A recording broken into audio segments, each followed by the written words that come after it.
Thanks, Rob. It feels much more like Labor Day weekend than Thanksgiving weekend here in Lincoln, Nebraska. Record high temperatures, an enthusiastic crowd despite the disappointing season showing up today at Memorial Stadium in Lincoln, Nebraska for FS1 college football presented by Volkswagen. Iowa looking for their 7th win. Nebraska comes in at 4-7. With Danny Cannell, I'm Mark Followell. Great to have you with us. So a 4-7 season is difficult for a proud program like Nebraska. And Danny, there's also been an athletic director change mid-season. So that inevitably means there will be questions about the future of Coach Mike Riley. He has to, and his team has to, block out the noise. A difficult task today. There is a cloud hanging over this program of uncertainty. Everybody knows a change is most likely coming, but you don't know when it's coming. You don't know who it's going to be. And that's going to be this team's biggest challenge today, is staying focused at the task at hand. They realize 4-7 is unacceptable here, but for a lot of these players, it's the last time they're ever going to suit up on this field. And unfortunately for them, they've been dealing with this sideshow for the last half of this season, so they should be able to dial in and focus on the game at hand. And so if they focus on the game and perform well today, they have areas they need to clean up. One of them, though, is not the passing game. They do get it done very nicely there. They're down a weapon today, though. J.D. Spielman is out with a shoulder injury. However, they still have Stanley Morgan Jr. on his way to a record-setting season. Every quarterback, Mark, has a favorite target. It's very clear who Tanner Lee likes to focus on. It's Stanley Morgan. And I would, too, if I were him. This is a game breaker for you. Really has a knack for getting open, exceptional hands, and he is lighting up this Nebraska passing record book. 5 times this season, he's been over 100 yards. I will be interested to see how it impacts Tanner Lee today, though. Without Spielman, does he focus too much on him? Because you can get stuck on a guy sometimes. I'll be interested to see how he performs today in some windy conditions. Well, he'll also have to perform against an Iowa secondary that is very good. Now, that's not to say they haven't had their ups and downs this year. But when you look at the Hawkeye secondary, they force turnovers led by Josh Jackson. He is a ball hawk lockdown corner on the outside for Iowa, and interceptions are contagious. Once you start getting a couple of them, the entire team starts to feed off of them, and he has been lights out the last couple weeks. 5 interceptions, including 2 pick sixes the last 2 times he's been out. Really burst him on the national scene as a finalist for the Thorpe Award. That matchup, Morgan versus Jackson, is the one I want to see today. It will be a great matchup, as will Iowa and Nebraska for the 48th time in the 7th straight year on Black Friday. The kickoff of college football on FS1 Iowa, Nebraska is next.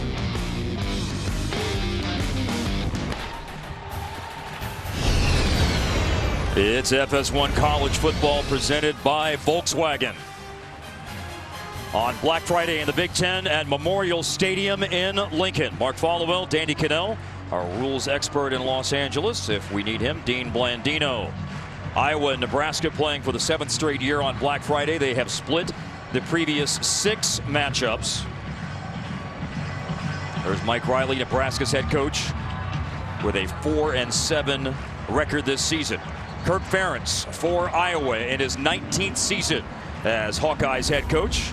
His first game as head coach, September 4th, 1999, against Nebraska, a 42-7 loss. Interestingly enough, when he was offensive line coach for Hayden Fry in the 80s, his first game with Hayden Fry was in 1981 against the then 7th-ranked Cornhuskers in that magical 81 season, and it was a 10-7 win for Iowa over Nebraska. Now, this does not feel like the day after Thanksgiving in Lincoln. Record high temperature was set earlier today in Lincoln, and it was yesterday, as a matter of fact. It's been up into the 70s today. It will be in the high 60s at kickoff. Winds, though, are going to be a factor today, Danny, gusting well up into the 30s. As a quarterback myself, I had the first thing that popped out to me was the passing game, but talking to both coaching staffs, they were most worried about the special teams, the punting and field goals, because it is definitely going to impact the football when you go into it and when it's at your back. It is blowing that much today. Punting game was a problem for Iowa last week. Not only poor punts into the wind, but also difficulty fielding punts because of how punts by Purdue were impacted. Miguel Racinos will kick off for Iowa. Iowa won the toss. They're deferring their option until the second half. And Nebraska has Jalen Bradley and Austin Rose back deep to receive. And this may happen more than once today, Danny. The wind blows the ball off the tee before Miguel Racinos. Just get the holder over there. You're going to have to do it every time. I know those kickers don't like it. You want to get an extra cover guy down on the field, too, for the cover team. But it's just good luck trying to get a football to stand up straight.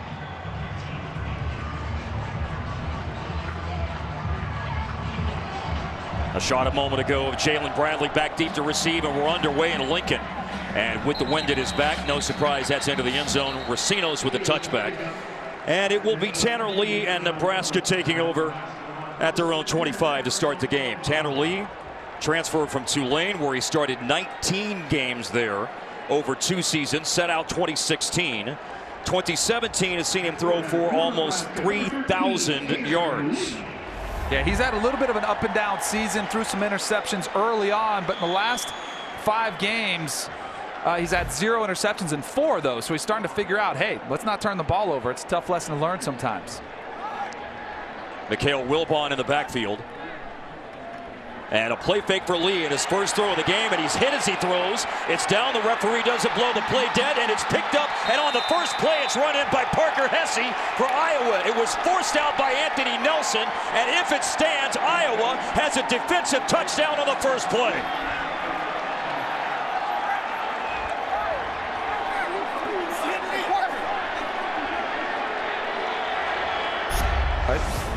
What's the right tackle right here? You're just going to see a whiff here. The right tackle, number 76, Brendan Hymas, just whiffs, and that is a scary feeling.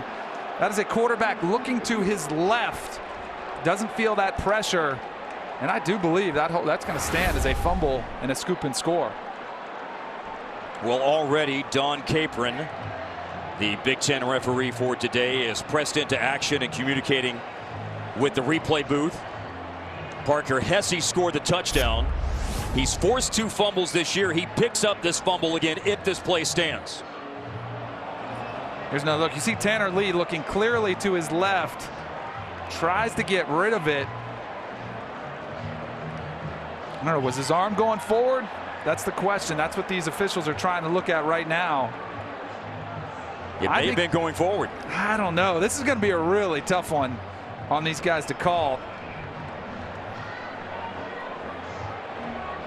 I feel like he got to the arm before he started his motion. It was right in the back, like it's kind of as you cock your arm back to throw the ball. I thought that's when Iowa got to him. Well, one thing Iowa has done this year, as we said off the top, is forced turnovers. One thing Iowa has done this year, as we said off the top, 16 interceptions, 4 recovered fumbles. They lead the Big Ten in interceptions, but this is a potential fumble, scoop, and score. Tanner Lee for Nebraska, the fumble. Parker Hesse with the 6 points if it stands. Another look, Anthony Nelson with the pressure. Man, that's tough. That is such a tough call for these officials to make. See how he got his hand? He got his hand on the arm before it started to go, but it does an appearance of the ball moving forward. This is a tough one. After review, that was an incomplete pass. It's going to be 2nd down at the 25-yard line. Please reset the game clock to 14:57. 14:57. Mark, you were on it. You got it. The most popular man in the stadium right now is Dan Capron. Yes, and that is a huge break for Nebraska, because that would be a tough way to open up the game on the first play to see one go the other way. But I am more concerned about Tanner Lee now. His confidence, that is a tough one to, you always have that in the back of your mind the rest of the day now as a quarterback. Well, and the other person's confidence you wonder about is the right tackle, Brendan Hymas, who had the blow-by from Anthony Nelson. Here comes pressure again from Iowa, but this is handoff up the middle to Wilbon. Bo Bauer, among others, stacking up Wilbon after a short plunge up the middle for a yard on 2nd down.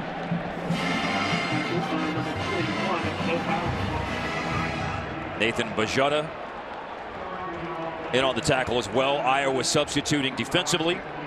And Nebraska this year, 38% on 3rd down and looking at 3rd and long. Just a little over 8 yards.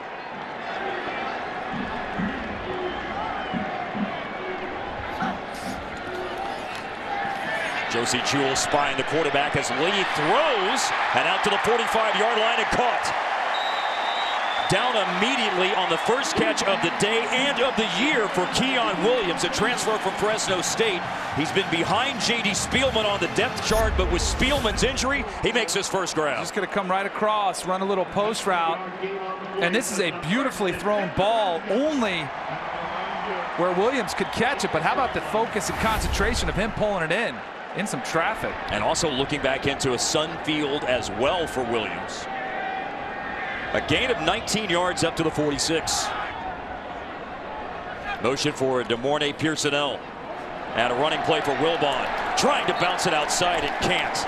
Excellent run support. Matt Hankins starting today at corner opposite Josh Jackson. It'll be interesting to see if Nebraska can start to establish the line of scrimmage, something they've struggled with all season long. They want to get better balance. But a nice job by the corner coming up. Matt Hankins for some support there and making the tackle. And there is certainly a difference in their balance. 285 yards on average through the air. 111 on the ground, second lowest total in the Big Ten. Looking for room up the middle on a second down handoff. Wilbon surges forward. Parker Hesse, who almost had 6 points to start the day for the Iowa defense, with a tackle right at midfield.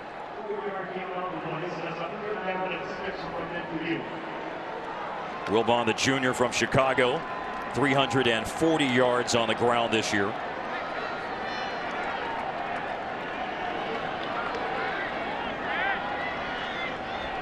They converted a 3rd and long with a pass to Keon Williams. Now 3rd and 6 for Tanner Lee.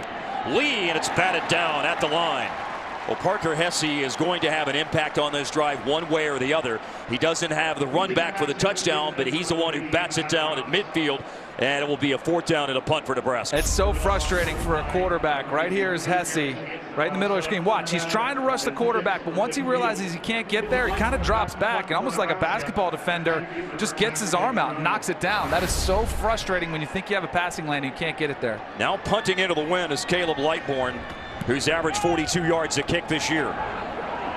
The wind doesn't knock that down too badly, and a sure-handed fair catch by Matt Vandenberg to the 15. 35 yards on the punt. And Nate Stanley and Iowa's offense now on the field for the first time, just over 2.5 minutes into the game. The Hawkeyes 6-5, 3-5 in Big Ten play. Nate Stanley has thrown 23 touchdown passes this year, 3rd most of the Big Ten. But for Nate Stanley, after the great performance against Ohio State 2 games ago, it's been rough against Wisconsin and Purdue over the last 2 weeks. Yeah, but he's made some pretty good decisions all season long. Only needs 4 touchdown passes to catch Chuck Long, a record that stood since 1985 for Iowa. Officially from the 16. Akram Wadley stumbles over the defensive line and surges upfield for a gain of 2. And Akram Wadley is a player that we'll see with a lot of opportunities, presumably today against Nebraska's defense. He's a player to watch for. Absolutely. And typically when you think of Iowa football, I don't know about you, Mark, but I think of ground and pound. They got great linemen, good tight ends. They're going to run the football. They have struggled running the football this year. I'd love to see them try to establish against the Nebraska defense, which has struggled in every area. 127 is what they average on the ground per game. Wadley again, and penetration into the backfield and nowhere to go. Mick Stoltenberg, the junior nose tackle, with the stop for Nebraska, a tackle for loss. Stoltenberg lined up right over the center. They're trying to scoop up to him. He's got a guy coming for his legs, able to corral it to get some help from your linebackers. And that's what you're going to have to do to shut down Akram Wadley on the afternoon. One guy's not going to be able to bring him down. You're going to have to gang tackle. 35% on 3rd downs for Iowa. Their first opportunity today is 11 yards, and Stanley throwing over the middle. Wadley's wrestled down, thrown down short of the first down by Nebraska's Colin Miller. It's an outstanding job for Nebraska to getting off the field. The opening drive, they brought some pressure, put their defensive backs in a tough spot. They were able to make the tackle before the first down conversion. Well, Danny, nothing succeeds like success, and that Nebraska defense has been under a negative microscope with a lot of poor performances. This is a good boost for them to start the day. Colton Rastetter to punt. Wind at his back, averages 39 yards. Pierson-El, last time that Nebraska beat Iowa, he had 2 great returns, including one for a touchdown, but he'll never have a chance. Rastetter had a problem with the snap. Iowa's punting woes continue. Nebraska will have great field position.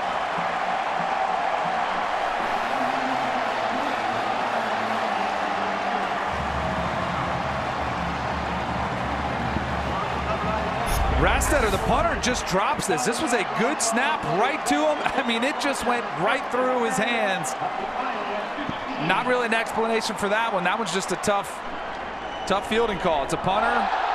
I mean, that's the only explanation I would have for it. He's not your typical football player. It's a punter, because you should be able to field that. It's Alex Davis who ends up throwing him into the turf. Wilbon is in at running back.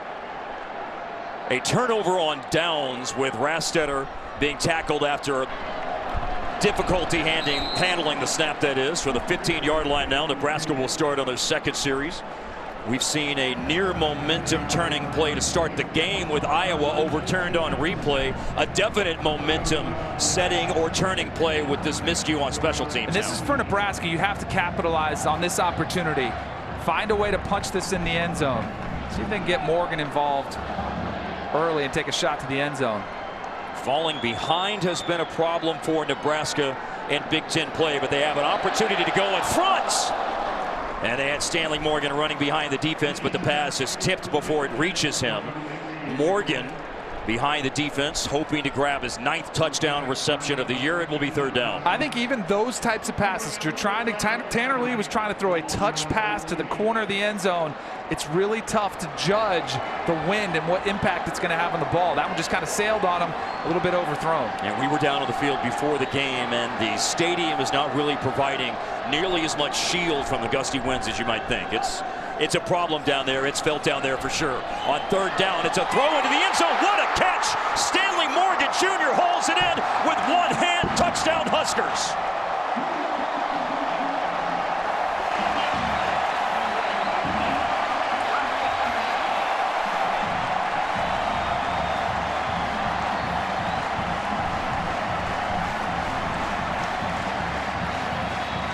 What a scene. Yeah, as the balloons go soaring into the air on the first touchdown of the day for Nebraska.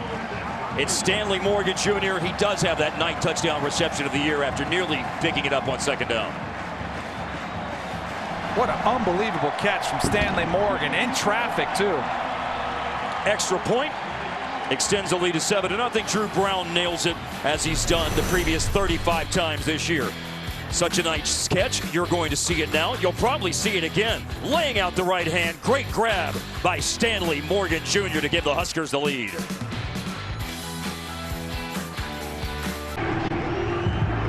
Nebraska's scoring drive, a short one set up by the muffed snap on the Iowa punt. On 3rd down, Stanley Morgan Jr. with a 14-yard touchdown grab.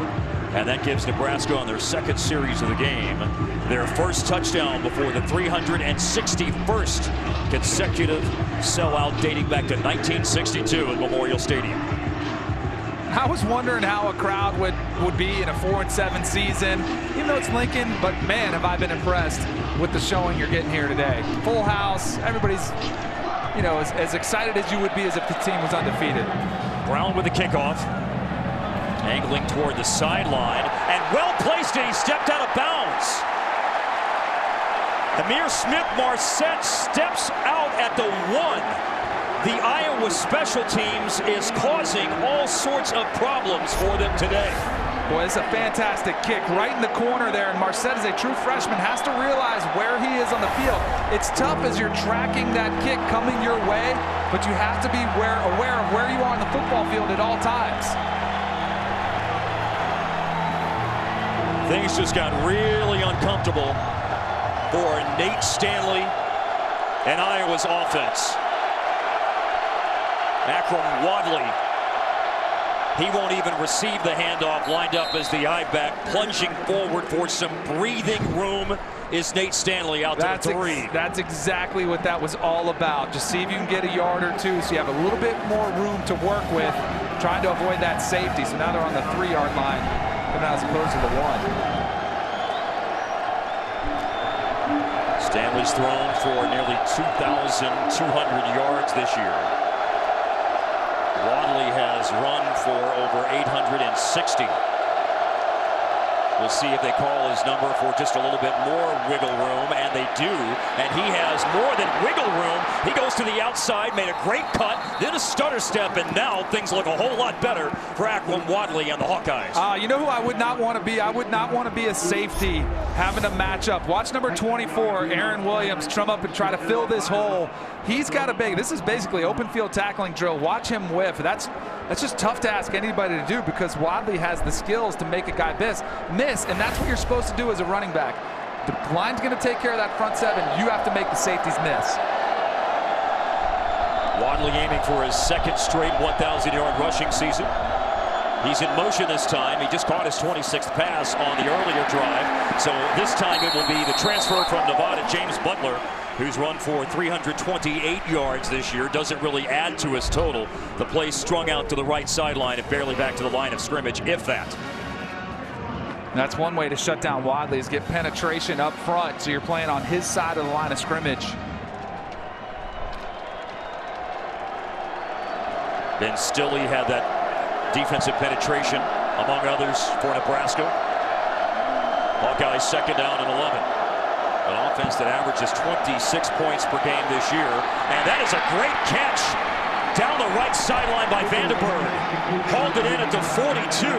Remember, this drive started at the 1, and Iowa has already moved over 40 yards. What a beautiful throw here. Here's Vandenberg on the outside, just matched up, bump and run coverage.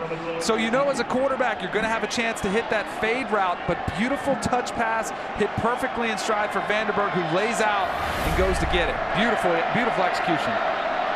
Tying Desmond King today for most appearances in Iowa football history. His 53rd game today, Matt Vandenberg. Straight into the middle of the line on first down for Wadley.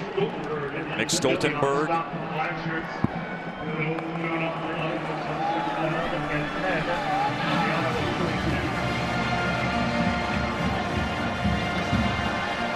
Second down and 9 for Iowa.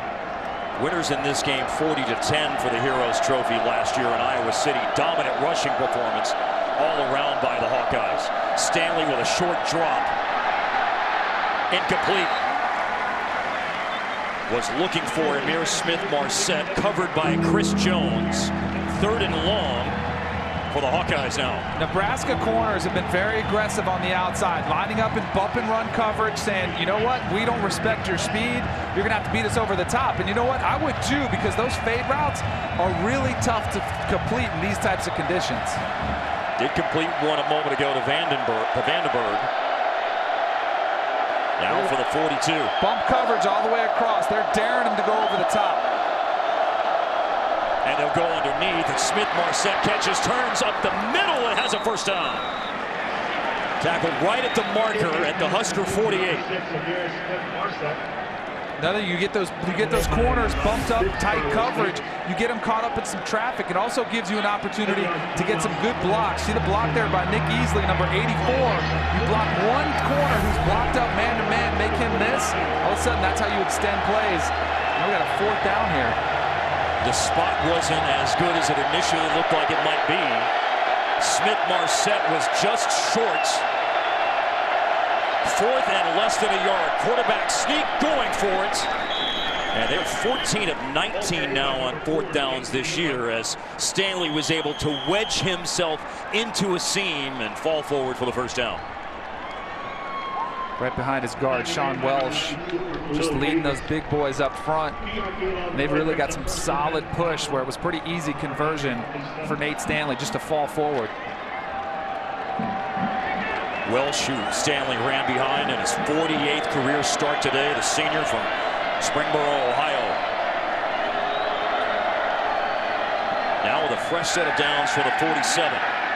The bootleg and a low throw is caught by Nick Easley.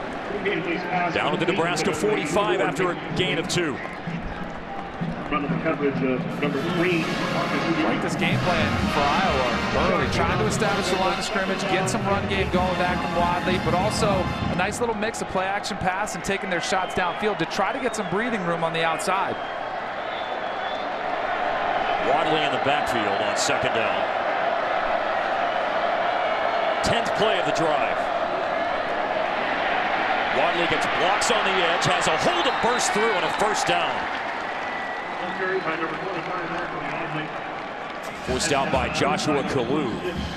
Remember, the drive started on the 1. You know, one of the things that Kirk Ferentz told us this week, and specifically as it related to the Purdue game, he said that they were outworked, outperformed, outplayed, and outcoached, and there were just entirely too many self-inflicted errors.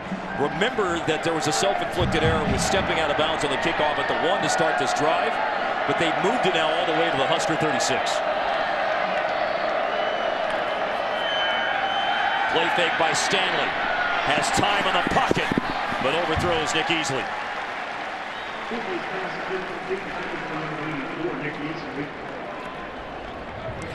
This offense has been all over the map. They went out and dominated against Ohio State, put up 55 points against them, but struggled the last couple weeks trying to find their rhythm today. And a lot of times it's about finding a rhythm, gaining confidence, you know, seeing a couple passes completed like they did on this drive with that early fade route for the big first down. And one of the real difficulties protecting Stanley over the last 2 weeks, surrendering 10 sacks. Smith-Marset sidesteps 1 tackle and 2 and almost a third. Joshua Kalu hangs on and got enough of Smith-Marset to keep him from gaining any more yards, but this is to the Nebraska 22. It's college football's favorite play, just a little bubble screen pass. You try to get it in the hands of your athletes and then let them block for each other. You see Smith-Marset just takes that little swing bubble pass. He gets also a good block from his wide receiver out there, his buddy. And then you trade it off. Then you say, hey, I'll get you this time. You get me the next time. Brandon Smith's the one who had the block. Now it's a bullet throw to the left side this time for Smith-Marset. Kalu in again on a tackle along with Marcus Newby at the 20. This drive has now covered 79 yards. And officially 80. They've put it down to the 19 of Nebraska. Newby, who was one of the 2 players for Nebraska, part of that tackle, who's starting with Luke Gifford out at linebacker, is now down and injured. There's a timeout on the field. The Huskers up by 7.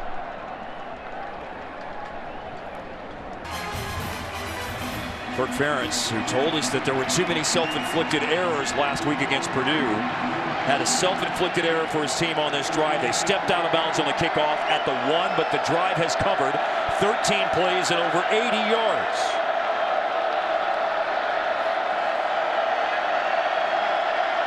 Nate Stanley changing the play on second down. And it's a handoff to Akram Wadley. His previous run was his 500th carry at Iowa. And the run is stopped at the line of scrimmage by Mick Stoltenberg, who's been very, very busy today, the junior from Gretna, Nebraska. I'd be curious to see if Nebraska dials up some pressure in this area of the field. Third down here. I try to get a sack, kick them back further, make that field goal tougher. Remember the graphic that we showed a moment ago. Iowa has been sacked 10 times in the last 2 weeks.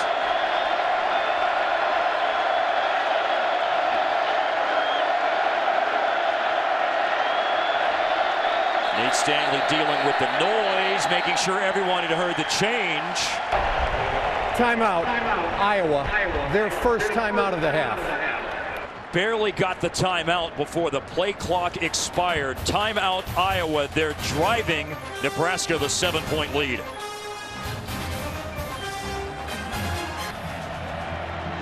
Third and 8, 20-yard line at Nebraska for Iowa. What are you thinking here on third down, Danny? I'm thinking you're finding Vandenberg, your favorite receiver, on the down here at the bottom of the screen. Looks like he's going to have man coverage too. Nick Easley is in the slot. Wadley's the running back.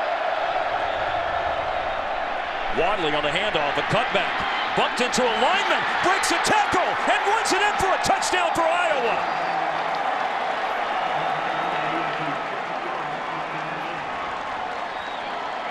Mark, I didn't see that coming. I thought for sure it was a passing situation. Clearly Nebraska did too. And that's why it's a good play called by Yes. Brian Ferentz, the offensive coordinator. Absolutely is.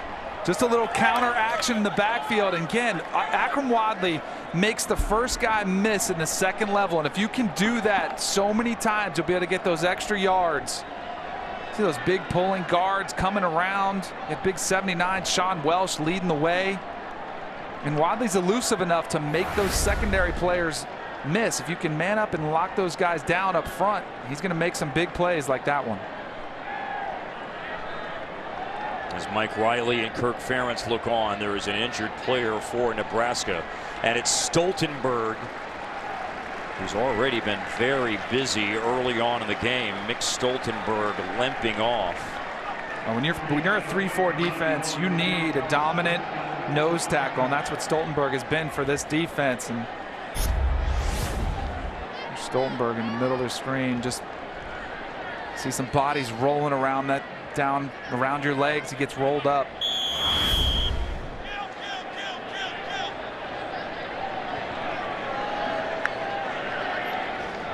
From Mason City, Iowa, this is Miguel Recinos. Perfect on extra points this year. And for the Hawkeyes, looking for their 7th win of the season, they have their first 7 points. Wadley, the 20-yard touchdown run on 3rd down. They tie the game.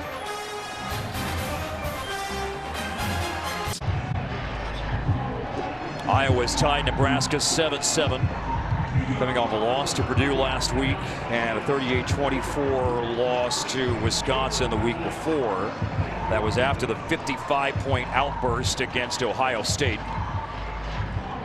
Jalen Bradley is back deep to receive. Mike Riley told us this week, offensive coordinator Danny Langsdorf as well, they wanted to get him some touches. The freshman has been involved some this year, but also battled injuries. But he won't get a touch here in the kicking game because Recinos blasted through the end zone for another touchback. This is the 20-yard touchdown run for Akrum Wadley. Now, the last 20 yards covered is impressive, but keep in mind that that had covered 79 yards before then. It's a 99-yard drive, Danny. Everybody pitched in a little bit. You grinded it out, took 7 minutes off the clock. You really dominated the time of possession here in this first quarter so far. And now, if you're Tanner Lee, you're trying to come back on the field and sign some rhythm, momentum back to getting your team back in this game. From the 25. And running out of one tackle is Devine Ozigbo.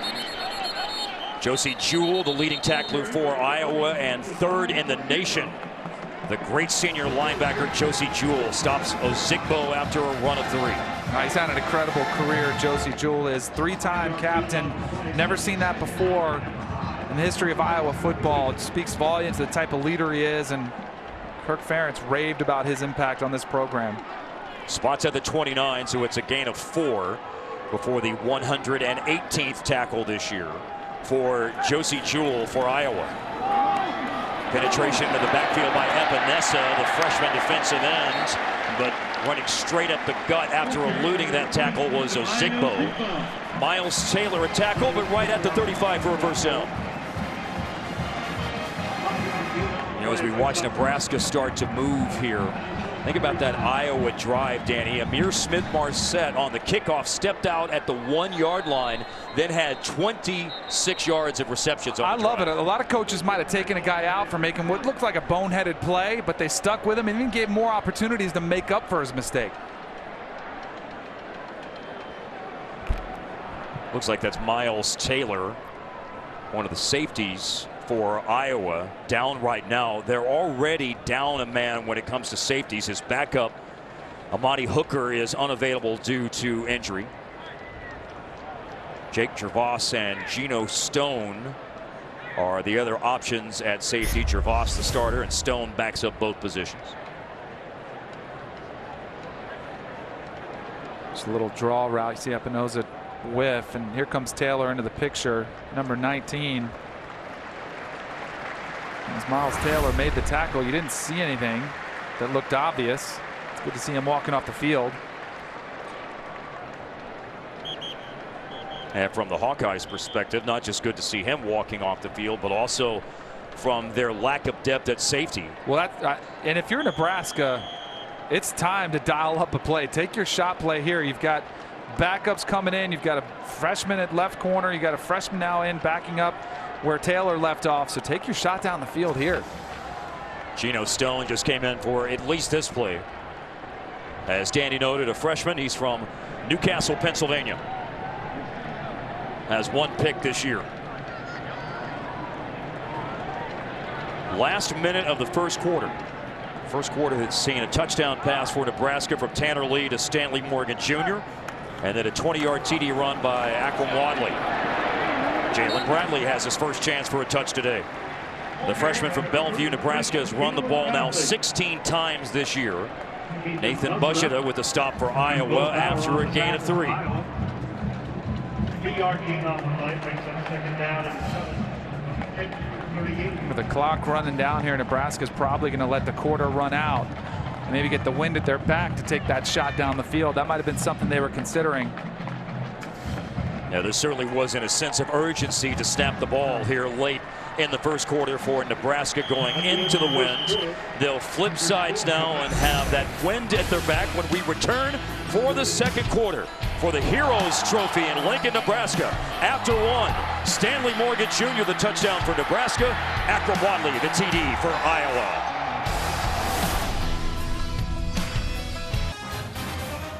It is a fantastic day in Lincoln, Nebraska. Now, the wind is blowing, but it was a record high temperature today and yesterday, for that matter. For Nebraska now, for the first time in the game with the wind at their back. They're not ready yet to take the deep shot. Jalen Bradley runs it for the second straight time, and he's dropped at the line of scrimmage by Ben Neiman. Numbers from the first quarter, 98 total yards for Iowa. They had a 99-yard drive. Their first drive lost yardage because of a fumbled snap by punter Colton Rastetter.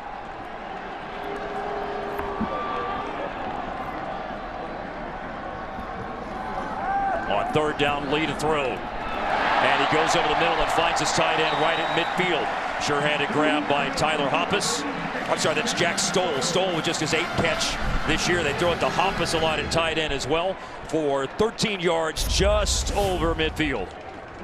Yeah, Stoll just running out a curl route. Just goes to a spot in the middle of the field. Quarterback knows exactly where he's going to be, and you hit him before the safety comes up for the tackle.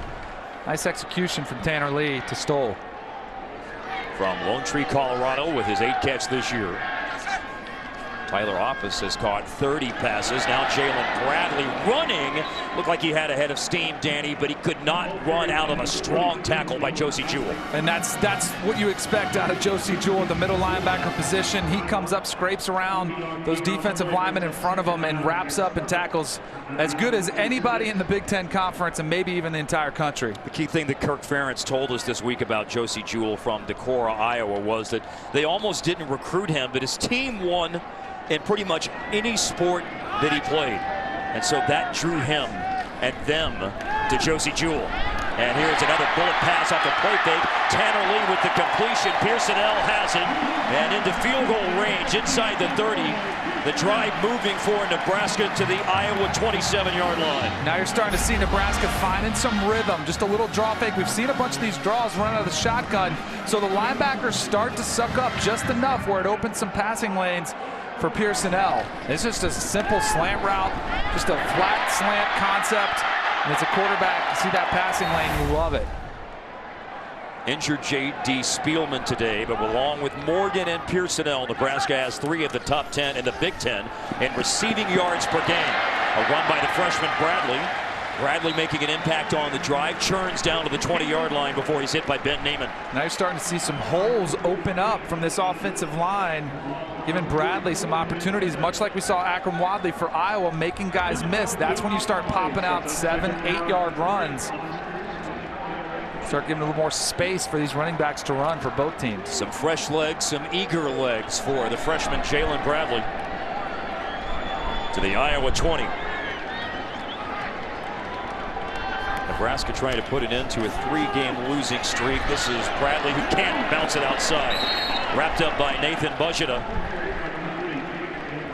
From Howells, Nebraska, 287 pounds, eating up space and eating up Bradley on that run in the middle of the line.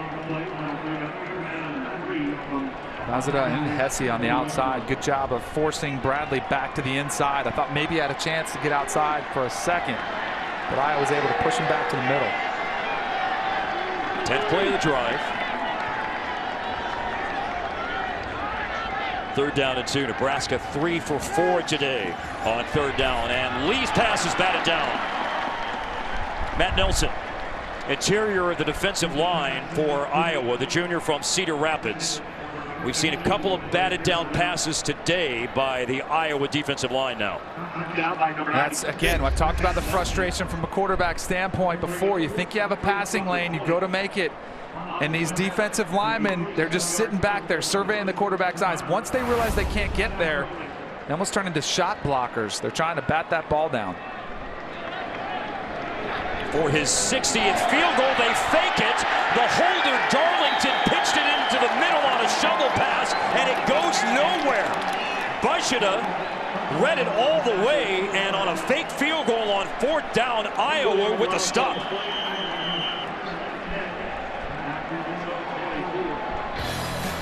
Zach Darlington, the holder, tries to shovel pass here.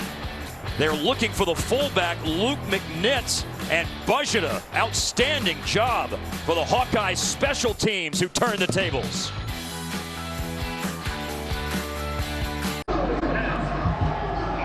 Big number 99, Nathan Bajita, with the tackle on the fake field goal attempt. Coming back to Nebraska. I didn't love this call, Mark, to be honest with you. I thought it was a spot you could have taken some points. But hey, if it worked, we would have been saying great call. We'll have a chance to look at it in a moment. Right now, James Butler is the running back for Iowa. Stanley to hand it to him. Butler with a gap to run and then grabbed by the ankle.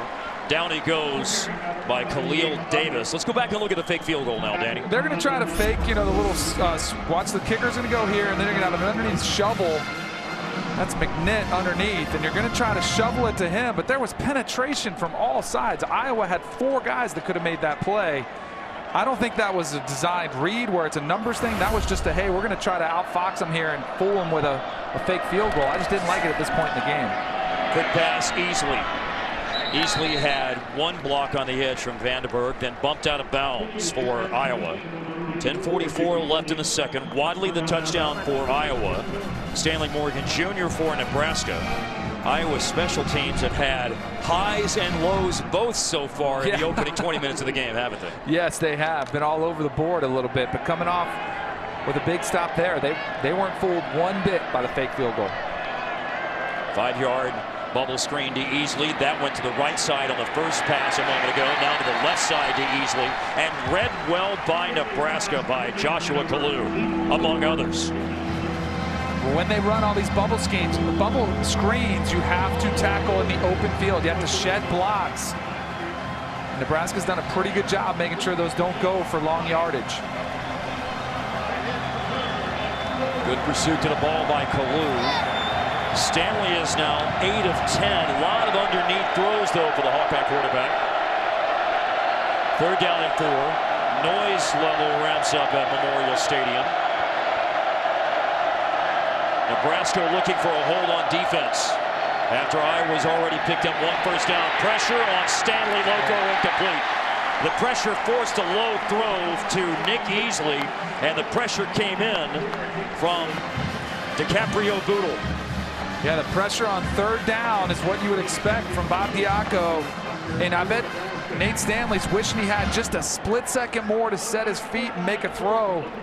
Because if he could have hit Easley, he had all day to run if he hit him on a little simple out route. Mike Riley told us to look for 2 players back to return punts today at times because of the wind. There are 2 back right now, and Tyjon Lindsey is the one who picks it up. And he's turning, and he's spinning, and he's looking for some sort of bailout from a block, but it's not going to happen. He's down to the 25 after the punt. Will return with the score tied at 7 after this. It's like Joshua Kalu, Tyler Hoppus, Chris Weber, all honored on Senior Day in Lincoln, Nebraska. 22 outgoing players recognized today. There's Luke McNitt. Oh, great scenes, man. I love it. These guys suiting up for the last time. It's a day they're going to remember forever. Mike Riley, when he spoke to you before the game, Danny, talked about the emotion of that aspect of it today. This is another senior, Pierson-El, catching the pass and out of bounds right at the first down marker. When we talked earlier in the week with Mike Riley, what he said was, and look, and any coach in America wants to send your seniors off the right way, but he said they've maintained a real consistency in who they are. He said they've had a rough year, but it would have been a lot rougher if they didn't have such a great group of seniors. And that when you get down to the nuts and bolts of what they do as coaches, one of the most important things, the beautiful part of it, he said, is the relationship between coach and player through tough times. Here's a second down pass play, and another one of those seniors stretching forward, Tyler Hawkeyes. Yeah, beautiful little pop pass to the tight end from Tanner Lee. Starting to find their rhythm a little bit more. Again, just that kind of putting the ball in the belly of the running back just for a split second to get those linebackers to pause ever so slightly. Tanner Lee's quick release able to catch the defense. Mikhail Wilbon at running back, second down and short for the Huskers. Wilbon picks up the first down and a lot more.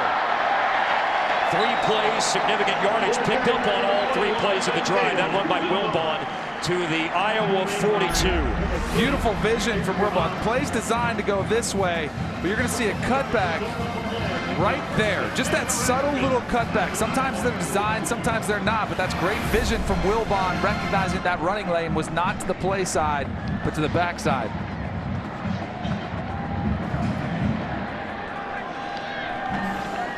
Under the 8-minute mark left of the second quarter. Chance to run the ball for Tyjon Lindsey. And Iowa reads it well. They string it out to the sideline. Josh Jackson, haven't mentioned his name much today. They haven't thrown it his way much so far today, which is something that teams have had to do all year long, not throw it in the direction of Josh Jackson. Yeah, he's the type of cornerback where you have so much respect for him. You try to design plays, call them away from him to give your best chance of success. Lindsey ran for a yard. At the 41, Lee's pass over the middle is caught. Stacked up at the 30-yard line. Stanley Morgan Jr., who brought about 5 or 6 Iowa defenders down to the ground at the 28. It's a great matchup. Watch these two going at it. This is Nebraska's best versus Iowa's best. And that's actually really good coverage from Josh Jackson. He's got an arm out there, but there is no defense for a perfectly placed football. That's what Tanner Lee delivered, and Stanley Morgan Jr. came down with it. He is closing in 4 yards away from the Nebraska single-season receiving yards record, set by Johnny the Jet Rogers in his Heisman Trophy season. A throw by Lee, a throw from Morgan to the end zone. A little bump, a little bit of contact between Morgan, incidental contact between Morgan and Josh Jackson. Good no call from the officials. I love watching this matchup. Two of these best at what they do. This is just a straight go route. A slight stutter there to the inside. Jackson doesn't buy any of it, runs stride for stride. So on this drive so far, we saw Morgan Jr. get one, and then we saw Josh Jackson get a win. 25 straight games with a reception. His first reception today was the 14-yard touchdown that put Nebraska on the board first.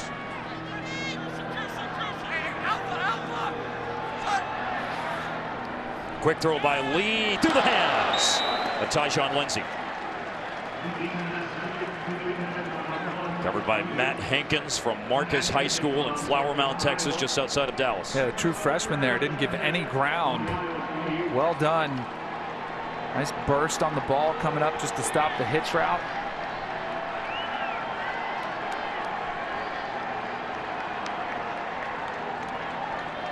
Nebraska's had a drive stall out of this vicinity and then opted for a fake field goal.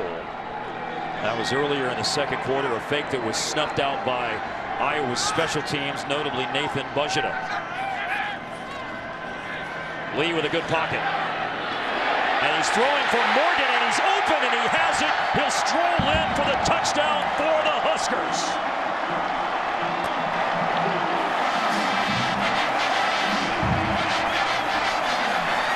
I had a feeling Tanner Lee was going to take a shot, Stanley Morgan Jr., but after he started his route, it got kind of off kilter a little bit. He's out there, stumbled into another guy.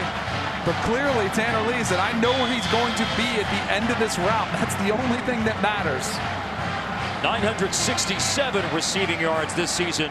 He surpasses Johnny the Jet Rogers' school record, and 1,000 yards certainly looks like it's attainable the way he is playing today and the way Tanner Lee has dialed him up as a favorite target, especially with J.D. Spielman out.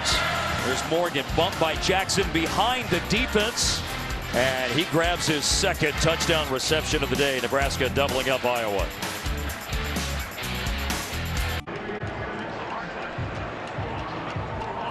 Nebraska doubling up Iowa on the second touchdown reception today for Stanley Morgan Jr. It caps an 8-play, 75-yard drive. One of the things Danny Langsdorff, Nebraska's offensive coordinator, told us this week is that Morgan has done a really nice job of improving catching balls in traffic. He didn't need to do that then. Wide open on the touchdown grab. And with that, Nebraska has a 7-point lead. Iowa will start at the 25 on the touchback. Let's look at Morgan getting open into the secondary. I was curious to see how he got so wide open. You're going to see an inside post, and then you're going to see the stem inside, and Morgan's going to come back out to the outside. As you roll this, keep an eye on this safety. Watch where he goes. He goes with the inside post. The minute he does, bam, right there, comes wide open. Josh Jackson tried to get a little bit of a jam on Stanley Morgan Jr., but not enough to throw him off, where Tanner Lee said, all right, I'll take that. That's easy. That's a layup for a touchdown pass. The tight ends move from the left to the right side of the line. Hawkinson and Fant, they stay in the block. Stanley rolls and throws. It's caught by Vandenberg and slung down right after the catch. Forward progress to the 29. We talked with Iowa defensive coordinator Phil Parker this week and about Josh Jackson. And one of the things he said was that he's very good at man. He's decent in zone, but he's got to learn in zone where the threats and the problems are, where the splits, where you divide the guys. You felt like, though, it was the safety that got lost, not Josh Jackson. That design was specifically designed to attack that safety, and once he made the decision for the inside post, it opened up the corner to the outside. Wadley running over the 30. Pickup of 2 on second down, stopped by Khalil Davis. I do feel, though, Josh Jackson needed to get more depth where there's some sort of challenge. You should never have anybody that wide open on that one. All right, Nebraska trying to catch a little momentum here, get their offense back on the field in the third down. Last time they blitzed on third down. See if they do again here. Boodle got there and forced Nate Stanley into a low throw that was attempted for Nick Easley on that play that Danny noted. Closing in on 5 minutes left in the half in Lincoln. Easley in motion, 3rd and 4. Better pocket to throw this time, but off the hands of Noah Fant, the tight end from Omaha.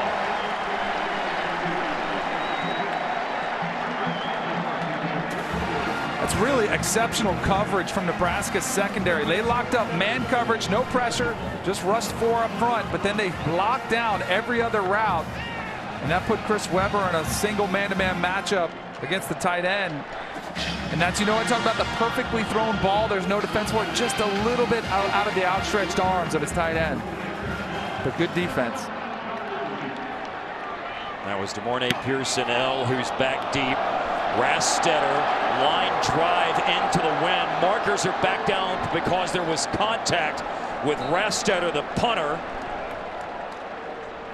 Short return, nothing gained by Pierson-El. Dan Capron, the referee. Running into the kicker. Defense, number 2. The 5-yard penalty results in a first down. Man, special teams for both these sides.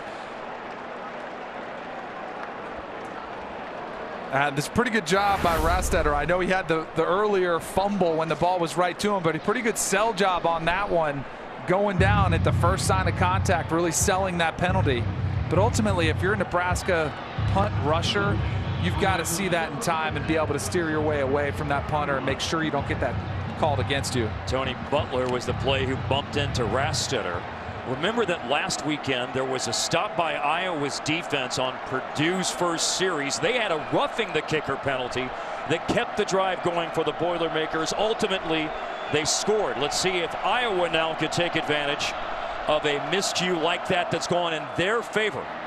The 5-yard penalty sustains the drive on 3rd and 4, and a big run by Wadley. Going down, he fumbled, and what a fortuitous bounce right to Smith-Marset. This is all the way down near the Huskers' 30-yard line. A perfect bounce. We saw a rugby punt. That's a rugby-looking bounce and play off the fumble by Wadley to Smith-Marset. Boy, what a pickup. I mean, Smith-Marset, again, is at an adventurous game, to say the least, but that time comes up the role of hero, recovering that fumble. How about Joshua Kalu putting a helmet right on the ball? A running play again for Wadley. A good stiff arm by Wadley against Aaron Williams and out of bounds with 4 minutes left in the half. When Wadley's starting to, this run game, this offensive line really trying to find their rhythm on the left side of this offensive line. You also got to give some credit to the tight end doing a good job blocking as well. And Nebraska earlier in this game was doing a great job gang tackling, making sure they got their form tackling up. Too many arm tackles on Akram Wadley those last 2 runs. Wadley has gone out. James Butler is in.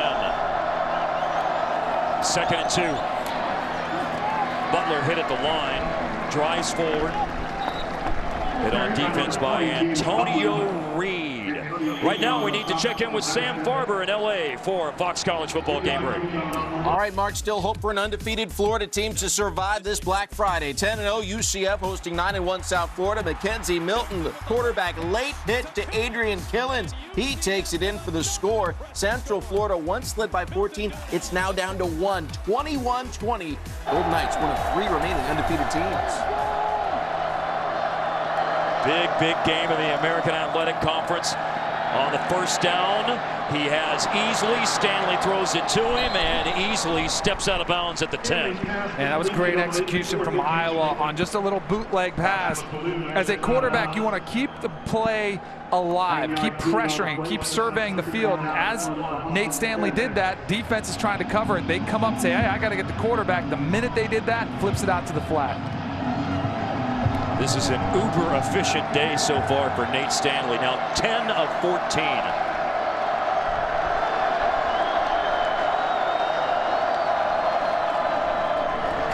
A toss to Butler. Has the first down, not much more. Excellent run support, Dedrick Young. Young 4th on this team in tackles. Making his 31st start today, junior from Peoria, Arizona. Picked up a first down. They needed 1. 2 yards down to the 8 for 1st and goal.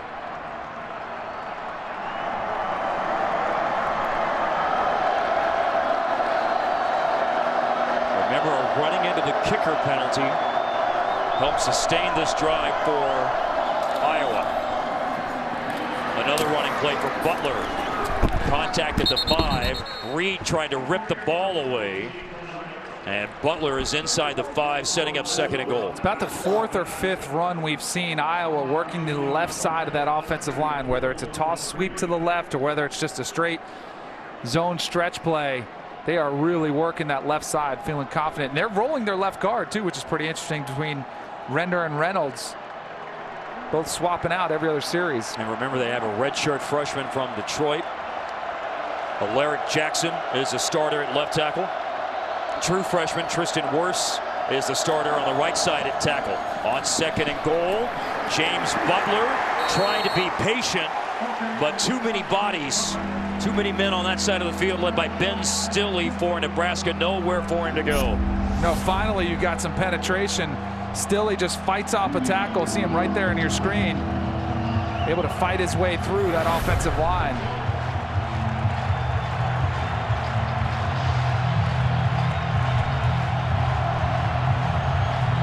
Iowa has run the clock down to the last minute of the half. They have 2 timeouts. They could take one to talk things over if they so choose, but they're ready to go on 3rd and goal at the 5. And the quick roll and throw by Stanley, and he finds Noah Fant into the end zone for the 9th time this year for Iowa.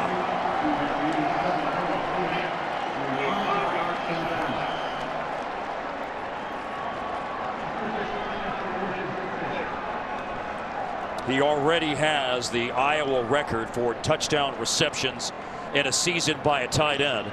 And the sophomore from Omaha with his 9th TD, his 26th catch.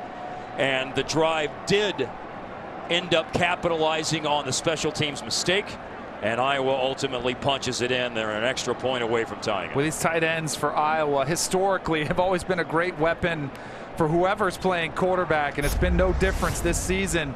See Fant just coming across in motion, so you get him a free release, and all he does is it's a sprint. He's going to sprint out to the flat, and the ball was even underthrown just a hair, but you got such a big body out there at 6'5", 232 pounds. You just kind of muscle it into him and find a way to get that completion made for the touchdown. 25 seconds left in the half. There's an injured Nebraska player down right now, so let's check in with Mike Hill in Los Angeles and see what's coming up on the State Farm Halftime Show. Mike? Coming up on the State Farm Halftime, see how Pitt ended #2 Miami's hopes of an unbeaten season. Plus, 12th-ranked TCU looks to book a spot in the Big 12 title game. And we got the latest from Ann Arbor as we get you ready for the big one. Ohio State and Michigan tomorrow. All that at the half. Right now, Mark Danny, back to you. Man, Mike Hill's looking good today, isn't he? What makes that different from any other day? That's right. I shouldn't have come to expect anything else. Well, that's a big result they'll be talking about from Pitt and Miami. Oh, man. Playoff implications potentially. Should they go on and beat Clemson in the ACC championship game? But you know the surprises are coming. It's rivalry weekend. Miguel Racino splits the sticks on the extra point. Kirk Ferentz and his Iowa Hawkeyes have tied the game. The drive continued after the special teams penalty on Nebraska, and the drive ends with the 3rd and goal touchdown pass to Noah Fant, 14-14 in Lincoln.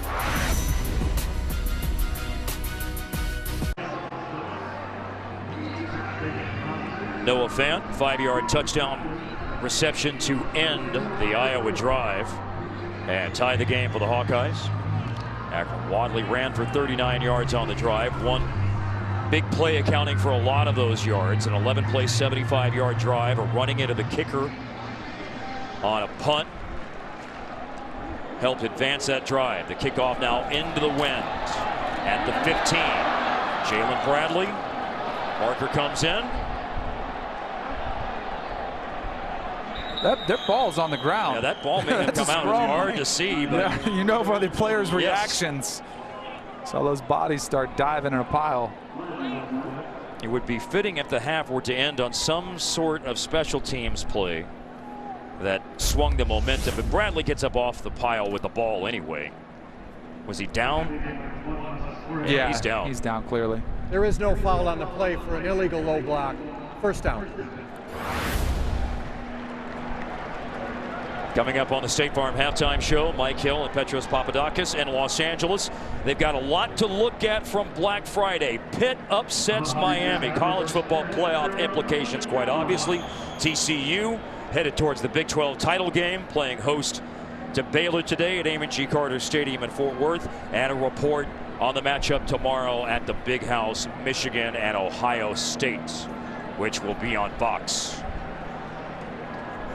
Big Ten football on FS1. First half winding down. Iowa has just scored to tie the game. Nebraska has all 3 timeouts. Wind at their back. They don't look initially like they're just going to sit on it, as the pass is caught by Wilbon. Mikhail Wilbon. And that will run out the clock on the end of the first half for Nebraska. You run a play, see if you can pop a big one, and then you make the decision. Clearly, there wasn't the play. They got a couple yards. Say, hey, we're going to take it to half. 2 touchdown catches for Stanley Morgan Jr. for Nebraska. Wadley a touchdown. Noah Fant a touchdown for Iowa. It's tied at the end of the first half, 14-14. And now let's send it to Mike Hill in Los Angeles. 14-14, third quarter about to start in Lincoln at Memorial Stadium. Iowa on the road to play Nebraska for the Heroes Trophy, a game Iowa's won 3 out of the last 4 years, including 2 in a row. They've run for over 100 yards, the Hawkeyes have. They've outgained Nebraska by 9 total yards and held more of the ball over 17 minutes in time of possession. But all the stats have ended up in a tie game through 30 minutes. Mark Followell, Danny Cannell, great to have you with us. We wondered at the beginning, Danny, would Nebraska today, with all of the cloud, as you described it around the program, be able to block out the noise? So far, so good. Yeah, for sure. I mean, this team clearly is rallying around the seniors that are out here for the last time today. They're rallying around Mike Riley, who they don't know where his future is. And they're around this crowd. Didn't really impress. A 4-7 season, the enthusiasm, the excitement. You would not know. Do you think Nebraska was undefeated with the atmosphere that we have here this afternoon? We also know that for Nebraska, as we see the second half kickoff, and it is fielded by Smith-Marset. Marset makes a move. Marset has open space to run. He's got the kicker to beat. That is Brown. He beats the kicker. Brown makes another move, and Amir Smith-Marset starts the second half with the kickoff run back for a touchdown.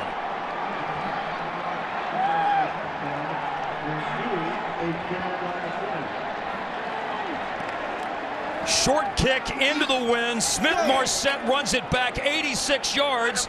Markers down, but special teams making another huge impact on the game today, potentially. How about Smith-Marset, too? Remember who fielded that kick return earlier in this game at the 1-yard line? Really put his team in a bad spot. Comes up with a huge play there for Iowa. This ball is going to come back a little bit. Geno Stone with a block in the back on the return. But man, electricity coming from Smith-Marset.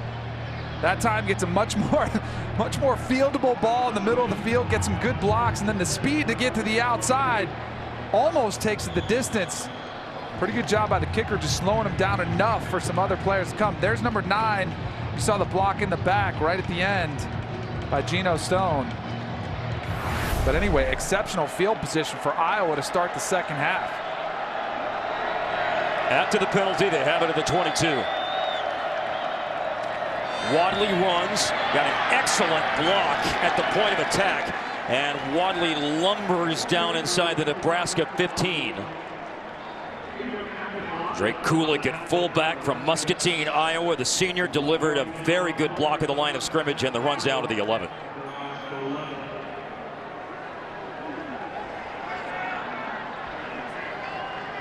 That penalty a moment ago for Iowa, by the way, their first penalty of the game. Nebraska's only penalty was the running into the kicker that sustained the Iowa touchdown drive at the end of the half. Easily in motion, they'll give the ball to him on an end around.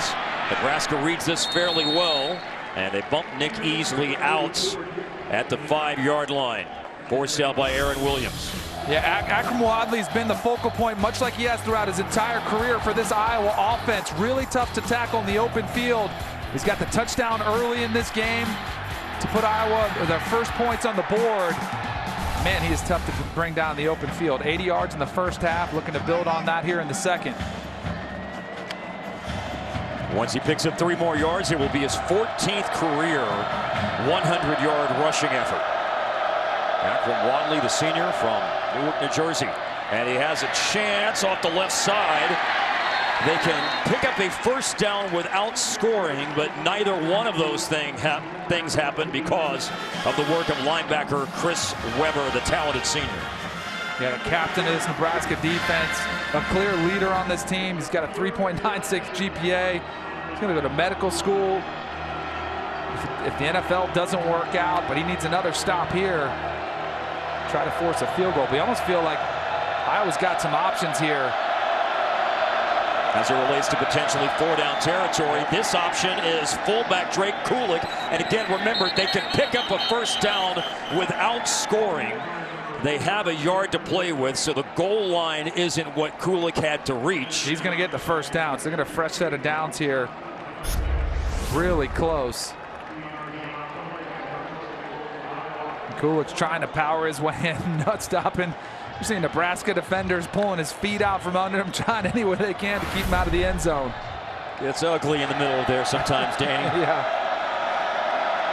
Look at all these tight ends. Man, the tight ends are huge in the red zone for Iowa. It is a jumbo package for the Hawkeyes on 1st and goal. Wadley hit at the goal line, spins in.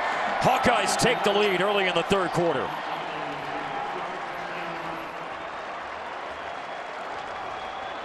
"33 career touchdowns for Akrum Wadley, 26 of those rushing, 7 of those receiving. This 1-yard plunge gives the Hawkeyes the lead at 20-14.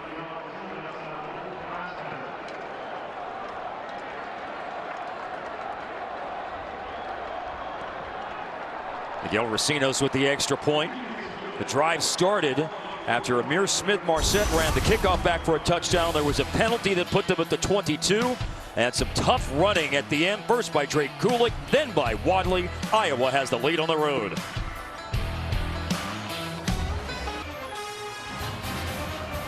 Six and 5 this year, the record for the Iowa Hawkeyes. 4 and 7 for Nebraska. Iowa on the road. 21-14 they lead. Akrum Wadley's 1-yard touchdown run set up by the 74-yard return by Amir Smith-Marset for the first time in the 2nd half. The Huskers offense takes the field when they were on offense in the 1st half and they needed points. They dialed up Stanley Morgan Jr., who had an excellent 1st half, including 2 touchdowns. Did he ever? Clearly Tanner Lee's favorite target, and I'd be throwing him to him all the time. That was in traffic, the one-handed grab for the touchdown. This one here, much easier work for Stanley Morgan Jr., and it's been a fun matchup to watch. Him versus Josh Jackson, they've been matched up most of the afternoon. It's been a fun battle to watch out there on the field today. For Nebraska, they ran the ball for 47 yards in the 1st half. They threw for 126, and throwing is what they want to do to start the 3rd quarter, but it won't happen. After the play fake, Parker Hesse wraps up Tanner Lee for the sack of the 20. Mark, I'm always curious to see how teams come out after the half. Sometimes you get people come out a little bit sleepy, a little bit dead. And there's Hesse, just goes unblocked. That's inexcusable for an offensive line up front. Tanner Lee never had a chance. And if you're Nebraska, you got to get back into this game. You had such a great 1st half, going toe-to-toe. Not so much a good start here, the start of the 2nd. If you weren't watching the first play of the game, as Lee throws it here to Pierson-El, and he steps out at the 30. The first play of the game was Lee dropping back to throw. He was hit when he threw it. The ball was picked up by Parker Hesse and run in for a score. After review, it was ruled an incomplete pass, and problems trying to throw it happened on the first play of the 2nd half.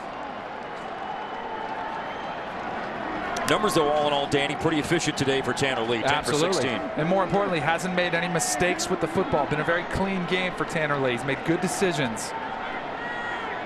With 3 catches today, Pierson-El now has 100 career catches at Nebraska. Coming back for it is Hoppus, the tight end.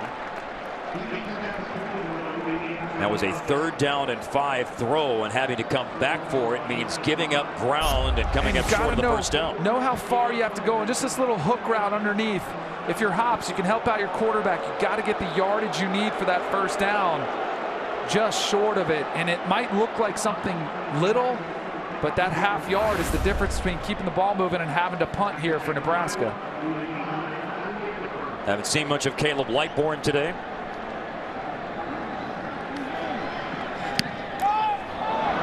Into the wind. It will roll. Vandenberg picks it up. And something happening positive in the punt return game for Iowa, which has not happened very often at all this year. Luke McNitt with the tackle for Nebraska on special teams. Iowa the ball at up 7. Iowa scored on their first possession of the 3rd quarter. Last week in Iowa City on Senior Day, a windy day, Purdue had the wind in the 3rd quarter and turned that advantage into 14 unanswered points and a 12-point lead. A lead they never relinquished for a win for the Boilermakers over Iowa. Iowa now trying to use that wind at their back here in the 3rd quarter and make something happen, like a deep pass. The tight end Noah Fant is behind the defense, and falling down is the only thing that kept him from scoring. Deep into Husker territory, down short of the 10-yard line. What an outstanding job by the offensive line, given protection so Noah Fant could run this route. This was a long developing route by a tight end running all the way across the field. Watch the play action in the backfield. You pick up the blitzing linebacker, allows Stanley, just to survey the field, outstanding job. It went for 44 yards to Noah Fant, and a big hole and right into the end zone. James Butler, how is that for a quick strike for the Hawkeyes?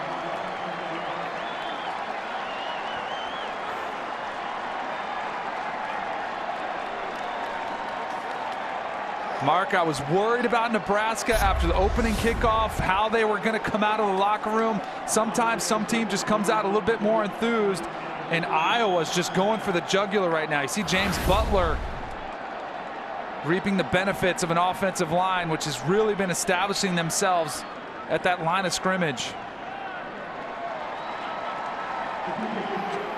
Point after by Racinos.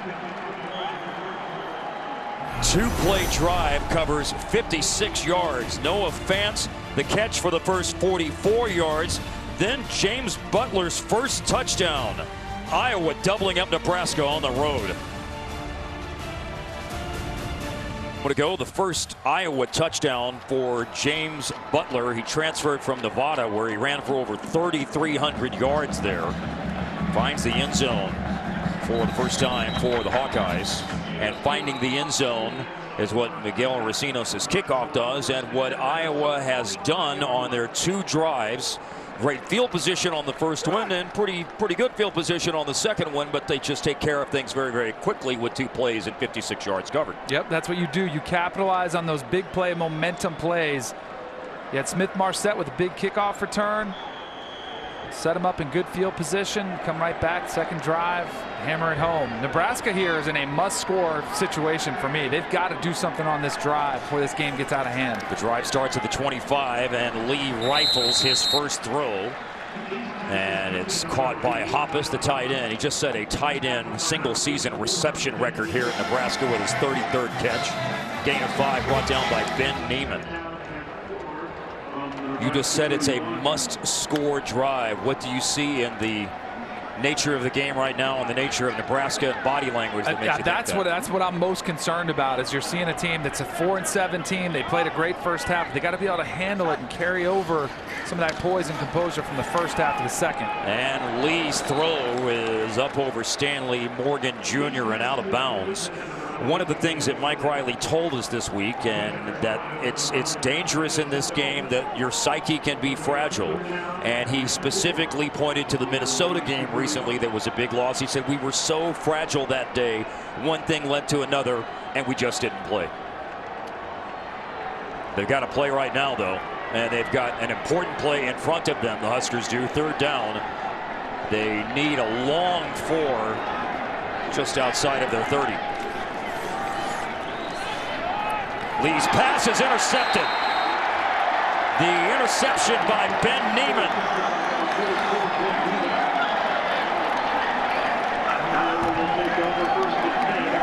Right to the linebacker, Neiman, from Sycamore, Illinois.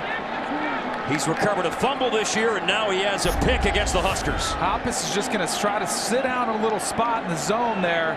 And you just see the miscommunication. I don't know if Tanner Lee thought he was going to break out on the route. Clearly he thought he was. And the ball was thrown where Hawkeyes wasn't. And the woes continue here for Nebraska. I mean, this is snowballing in a hurry for the Cornhuskers. For the Iowa defense, their 17th interception of the year. Top 10 in FBS. They lead the Big Ten in interceptions as a defense, and a tough run by Akram Wadley. First down picked up inside the Huskers 30. A tackle by Aaron Williams. With 9 minutes to go in the third quarter, a run of 11 yards for Akram Wadley. It's a 60-minute game, Mark, and I'm sure that's what's frustrated Mike Riley, what he was talking about. You know, the team being immature, being able to, you know, kind of handle success at certain times. They had a great first half and come out here, and you can already see them starting to just get down on themselves. Wadley with a hole and a cutback and a bigger hole and an easy touchdown scored. Akram Wadley.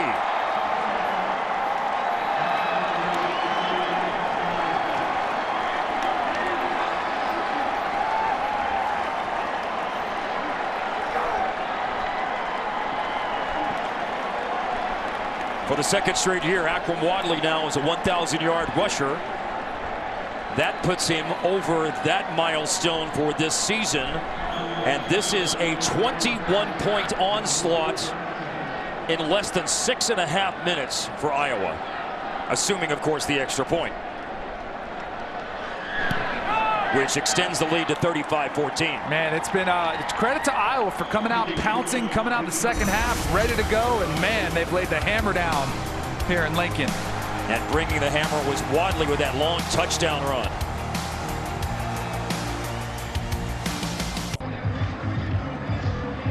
Akram Wadley capped the drive. It was set up by Ben Neiman's interception. He is just the 4th Iowa running back with consecutive 1,000-yard seasons. Kirk Ferentz sees his team now up 35-14. In addition, Wadley today has gone into the top 5 in Iowa history in rushing yards. This is a chance for a kickoff return for Jalen Bradley from the goal line. Markers down. Return is out beyond the 20-yard line. And away from the ball, there is some afters going on.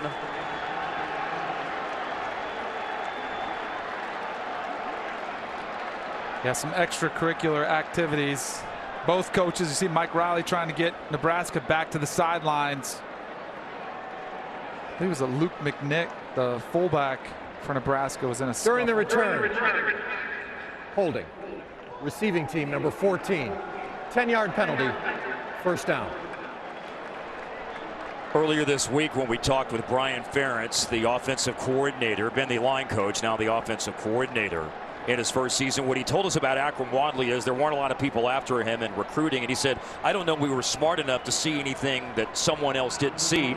There were prettier girls we wanted to go to the dance with. They went with other guys. But he said Akram Wadley has come to Iowa City and is a self-made guy. Like a lot of players on their team and coaches on their staff, he's put in the work, and what a great career he's had.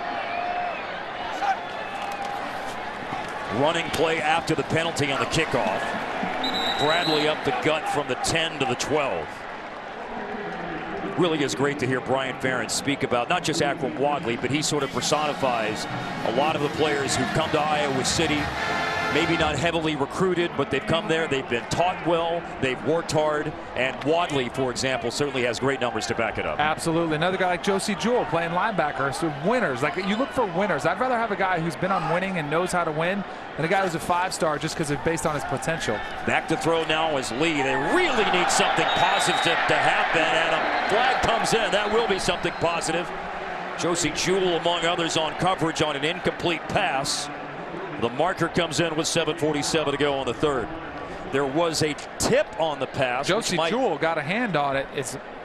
I believe it was him that might have tipped it just enough where then it would take off the pass interference. Here's Jewell right there. Does he get that ball? Does he tip it? Because if he does, they'll pull those flags off the field. There is no foul for defensive pass interference. The ball was tipped. Brings up 3rd down. Yes, the officials got it right, able to talk about it. And Nebraska still looking for a break. Josie Jewell right there. It's just enough of that ball. Once it's tipped, those receivers are fair game. The senior Josie Jewell has 8 pass breakups this year. He's second to Josh Jackson in pass breakups for this Iowa defense. Now 3rd and 8, Nebraska. To throw it, Lee. Batted down. Coverage by Matt Hankins against the intended receiver, Jamorne Pierson-El. So another 3 and out for Nebraska after an interception stopped the last drive. Now you got to wonder how Nebraska's defense is going to be with not much rest, having to come out try and get a stop, and what's probably going to be tough field position for Nebraska defensively. Caleb Lightbourne. It's a good kick into the wind. A little bobble. Vandenberg runs it over midfield into Cornhuskers territory. Let's take a look at the current Big Ten standings presented by Discover. You know that Iowa is bowl eligible. Purdue and Indiana are playing to go to a bowl game and for the Old Oak and Bucket. But perhaps the most important thing is that with the Big Ten championship game presented by Discover coming up next Saturday, Wisconsin and Iowa State will play, and the game will be on Fox on December the 2nd. And Wisconsin, they're certainly intrigued, to say the least, Danny, about the result today between Pitt and Miami. Yes, they are. Snap for Iowa here from the 47. And Wadley continues to have a lot of room to run inside the 40. The thing with Wisconsin, Mark, is they're sitting at the top of the standings. They have that 0 in the loss column. That is all that matters. They control their own destiny. For me, if they win out, they are a lock for the playoff. But because of that 5 there, and Miami had a 2 in front of their name, right, that means Miami will drop behind them. But ultimately, I don't think it matters for Wisconsin. It didn't matter. If they win, they're going to be in. I think now it comes into play for Ohio State. Now, as a 2-loss team, if they win the Big Ten, they're also much more in play now. 0, the most important aspect of that graphic in terms of number of losses. But perhaps more impressive is the 13, as in 13 points surrendered per game for the second best scoring defense in FBS. That defense is filthy for Wisconsin. They've been shutting people down all season long, and yet for whatever reason, the national landscape still doesn't respect that team, and it drives me nuts that people wouldn't see them as a championship contender with that defense and Jonathan Taylor running the football and Alex Hornibrook making pretty good decisions as a quarterback in that system. Second down. Iowa, by the way, has gone over 300 yards of offense. They're closing in on 200 rushing yards. They're at 190. They won't tack on anymore, though. Well read by Alex Davis on defense for Nebraska on the running play for Iowa's Akram Wadley. A loss to the 32. Since the start of 2015, Iowa, when they run for over 100 yards, they have a record of 26-1. They're at 189 after that running play. Kulik, the fullback, with a block, but Wadley, other than that one block from Kulik, was unable to separate from the Nebraska defense. Carlos Davis with a tackle.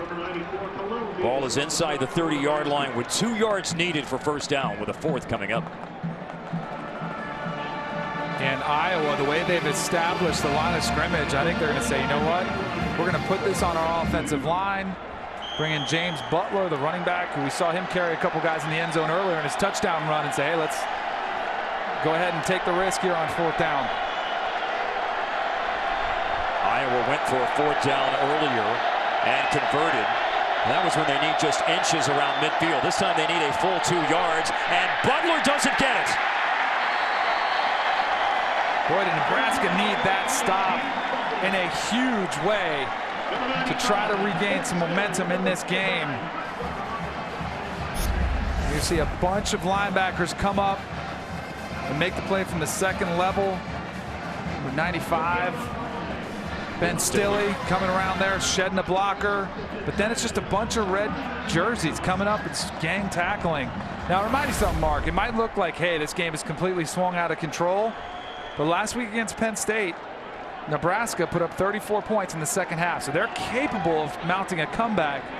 But they got to get something going offensively. Safety Marcel Dismuke had some penetration in the backfield that helped that play out. Now a deep throw and inside position for Josh Jackson and Geno Stone. And it's incomplete, nearly intercepted by Iowa. I guarantee you Josh Jackson wanted that one back. Exceptional ball skills. He leads the country in interceptions with 7. Had 2 hands on it. And Stanley Morgan Jr., who's one of the best wide receivers Nebraska's ever seen, are fighting for it. And man, that was an incredible play. Just great athleticism for both parts. And ultimately, nobody comes down with it. Jackson leads FBS with 7 interceptions, could tie a school record with an 8th, and he was so close to it. Now it's a throw to the tight end, Tyler Hawkeyes. Wrestled down outside the 45. First down picked up by Nebraska. I do think your point earlier about the 4th down stop is certainly very noteworthy. There's still not only the track record they had for the second half last week, but there's still a quarter and almost 5 full minutes to play. Yep, plenty of time left. For me, it was more an emotional thing for this Nebraska. They need something going to get the momentum back. They could have something good happen. That 4th down stop was it. They nearly then threw an interception on first down, which is another break they catch. 18-yard pass play on second down to Hawkeyes. And quarterback Tanner Lee hit as he threw it. Complete to midfield. That was really close to being disastrous. Watch the right side. Over here's the pressure. And right tackle, again, that's a true freshman. Brandon Hymas has struggled, to say the least. Tanner Lee a couple times from that right side has had guys getting pressure on him. That time just barely avoids that sack. Was pressured by Anthony Nelson, the sophomore from Urbandale, Iowa, from midfield. Faking the throw, delay handoff. Haven't seen many running plays for Nebraska, and especially a positive one here in the 3rd quarter. Mikael Wilbon inside the 40 to the 39 of the Hawkeyes.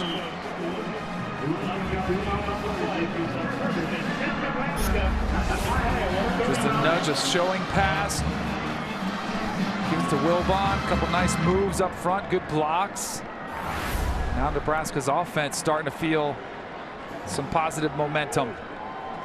Gain of 11 for Wilbon. Lead of throw, a bit off balance, and the receiver goes down. There is contact between Stanley Morgan Jr. and Josh Jackson, and there is a flag down. Took a while for it to be thrown, but the marker's down. And these officials are still talking about it. I feel like, and that to me was very clear pass interference. We'll have to see. They're waving this off, potentially saying that it was incidental. But I felt like Josh Jackson grabbed Stanley Morgan on his way down. There was no foul for defensive pass interference. There was foot entanglement. Both players were clear in the second down. I get it when there's foot entanglement, but when there's foot entanglement, I don't feel like you should be able to grab the receiver and bring him down with you. There's Jackson as he's going. There is foot entanglement, but he also crosses him up with his arms. I feel like that was a missed call from the officials.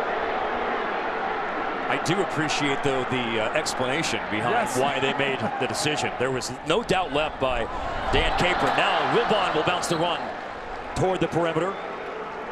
7-yard gain to the 32. Geno Stone the tackle. Now they're running.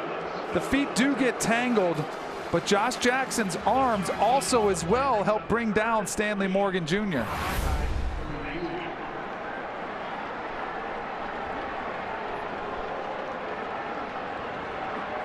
This is 3rd down, a long 3. Nebraska 4 for 9 on 3rd down today. A drive that is moving along. They need points. They had a 4th down stop to start the drive, and the pass to Wilbon, and he is thrown down. We talk about the ball skills of Josh Jackson, but how about the tackling ability of Josh Jackson in the open field against Wilbon? He's just a great athlete. He's a good football player. Showcasing the ability to be a complete defensive player, not just a one-dimensional player in coverage, but also being able to come up and tackle somebody. Now 4th down for Nebraska, with the spot of that football being just short. We'll have to see if they can get this less than half a yard to keep this drive going. A drive that's chewed up over 5 minutes. Play clock is a factor right now. They rush to the line. They hurry to the line. And Mike Riley gets the timeout.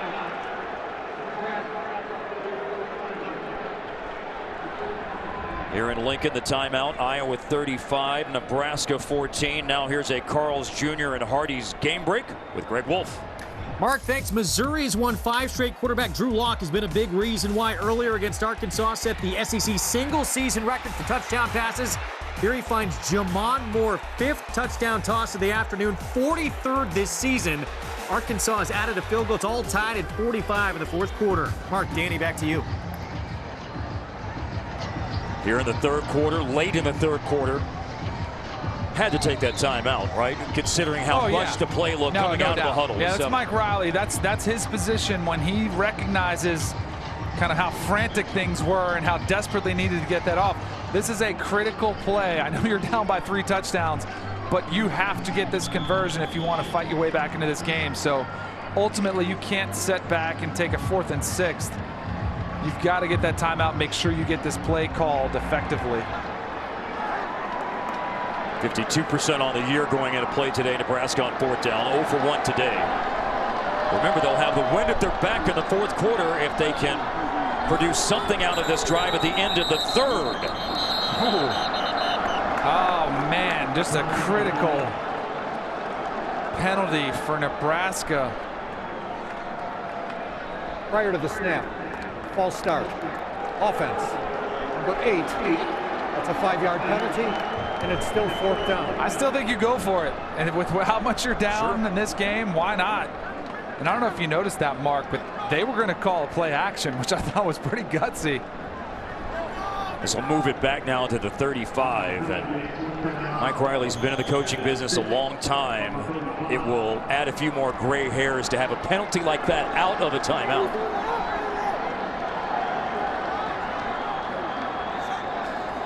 On 4th and 6, Tanner Lee, underneath throw, and Geno Stone, a big hit on Stanley Morgan Jr., short of the 1st down, and Iowa responds after Nebraska stopped the Hawkeye offense on 4th down to start this drive. Iowa gets the ball back with a turnover on downs.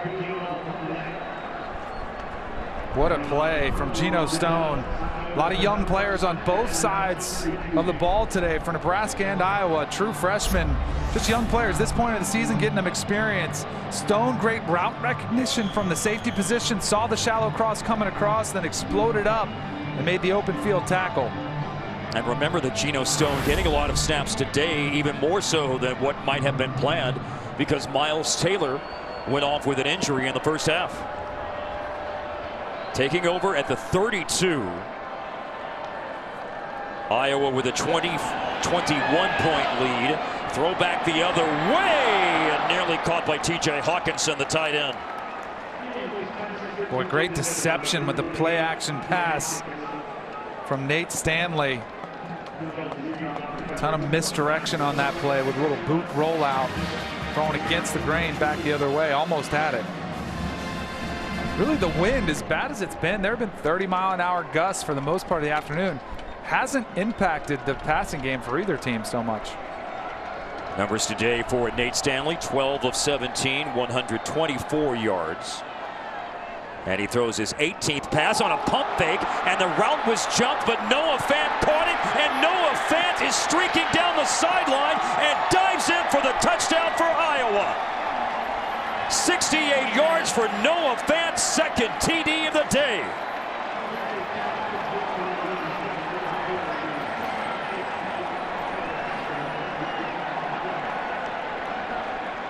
Man, if you're going to go for an interception, you better make sure you're going to get it.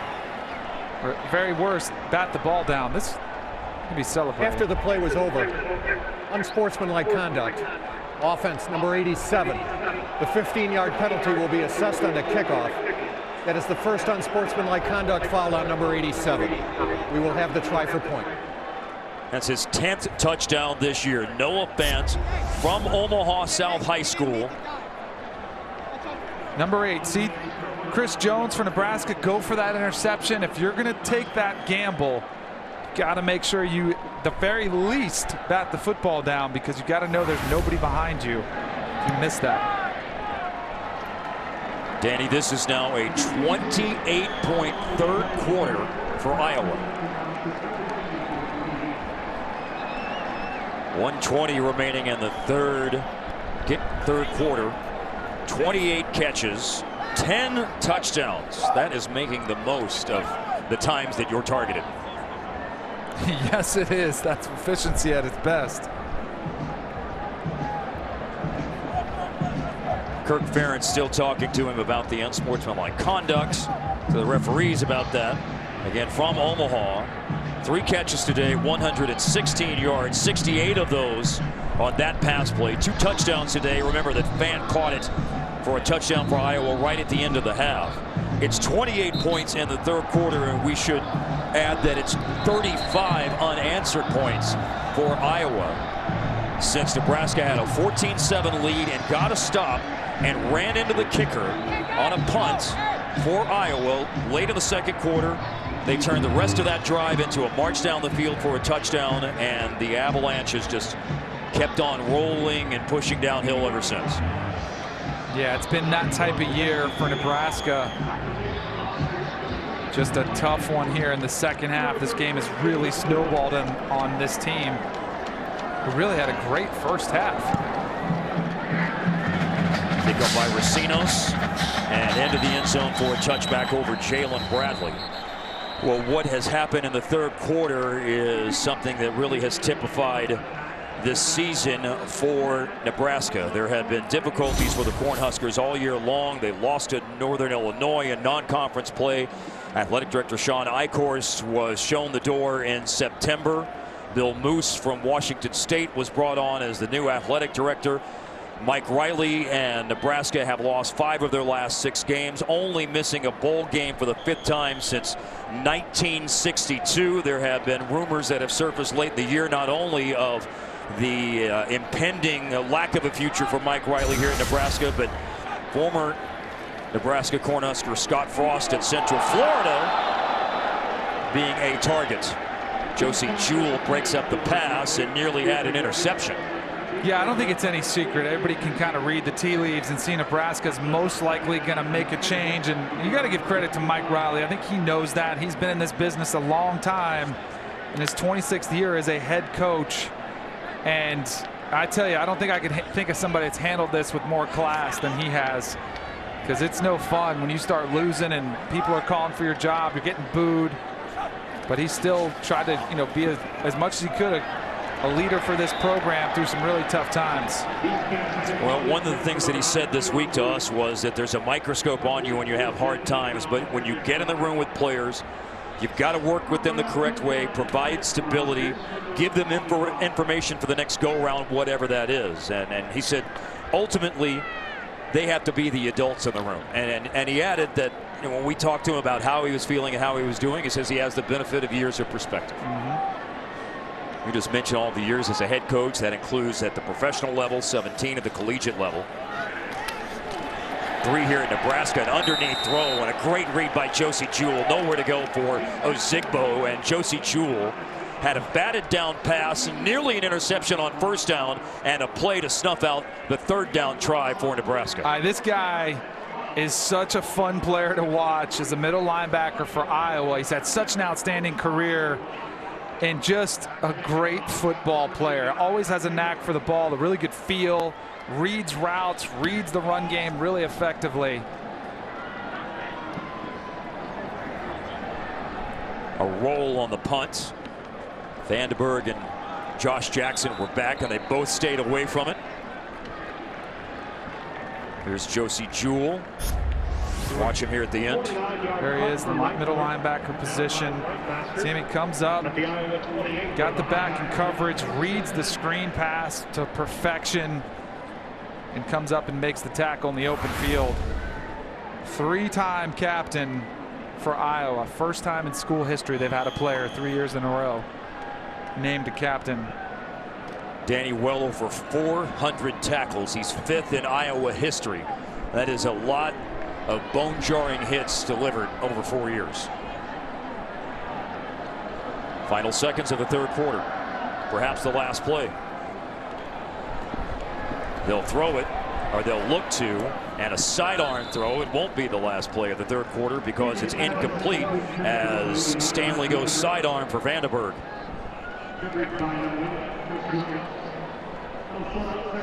35 unanswered points for Iowa. They started the third quarter with an apparent kickoff return for touchdown. A penalty put them at the 22 of Nebraska, negating the 86-yard run back by Amir Smith-Marset. But they scored very quickly thereafter and have scored quickly on many of their drives, as a matter of fact. They've had an interception by Ben Neiman. They've had a stop on downs as well, as James Butler goes low on the second down run. And that is the last play of the third quarter. 14-14 at the half. Now 42-14 Iowa at the end of the third. The first touchdown by Akram Wadley. A nice run by James Butler to go into the end zone. Wadley had a run as well in the last play to Noah Fant. 42-14 Iowa.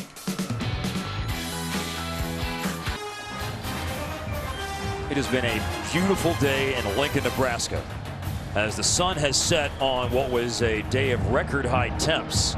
75 degrees on the day after Thanksgiving in Nebraska.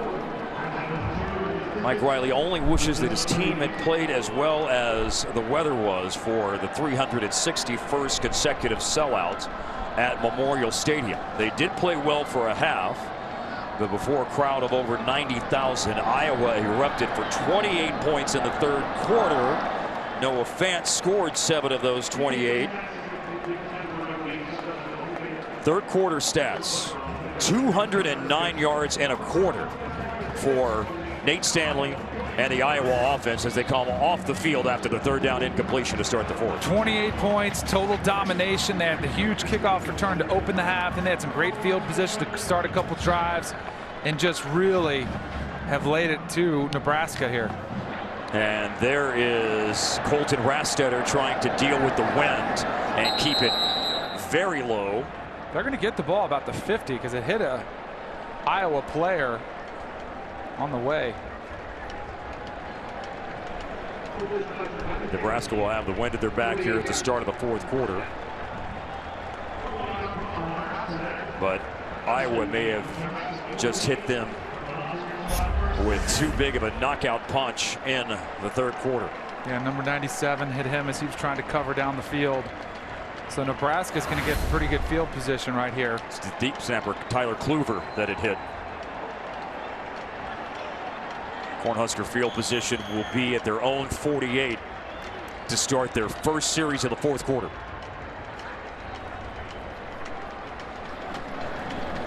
Bradley runs the ball.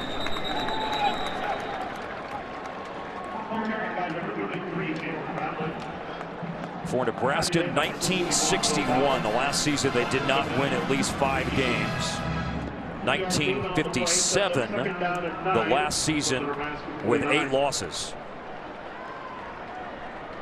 A proud program that is certainly not accustomed to the feelings they've experienced all year long, culminating in what's transpired today. Lead to throw.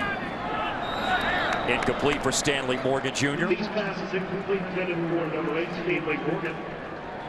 Remember that today, on this final game of the 2017 regular season, a great redshirt freshman year ended for J.D. Spielman. He didn't get a chance to play today with a shoulder injury.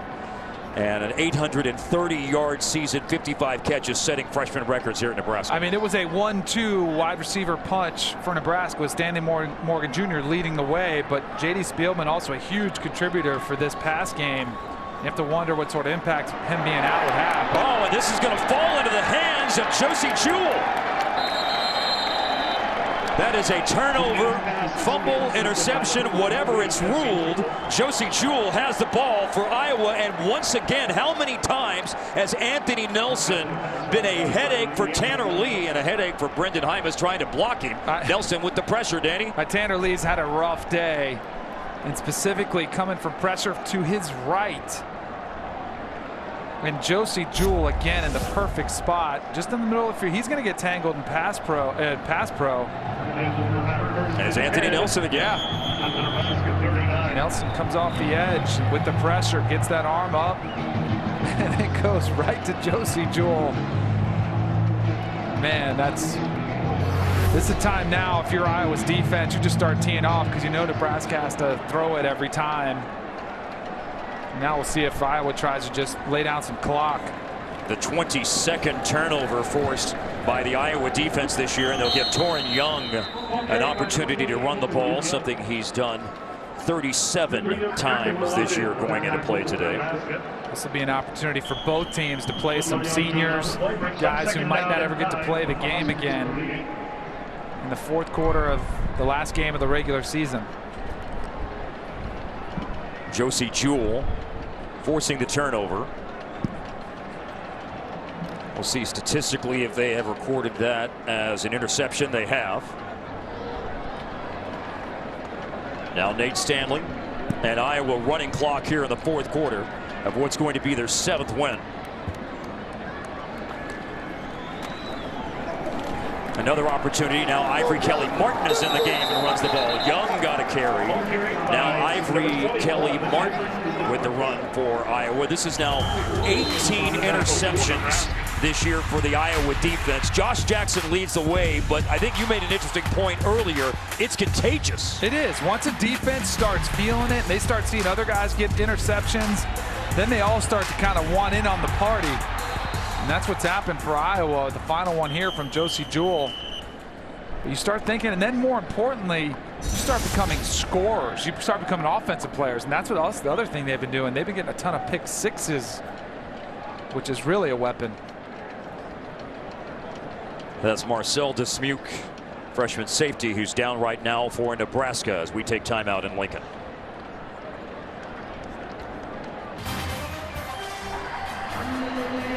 Iowa on the road, a 42-14 lead, that is, with 35 unanswered points scored. The ball at the 27 of Nebraska. Josie Jewell, an interception a moment ago. They've run 2 plays since. The FBS leading 18th interception of the year for Iowa's defense sets up this drive. Play 3 on the drive. Ivory Kelly Martin runs. Freshman from Plainfield, Iowa, with his 16th carry of the season. Also a kick returner as well. Kyron Williams, who was a starter in the defensive backfield for Nebraska and had 5 interceptions last year as a reserve. Aaron Williams also on the stop.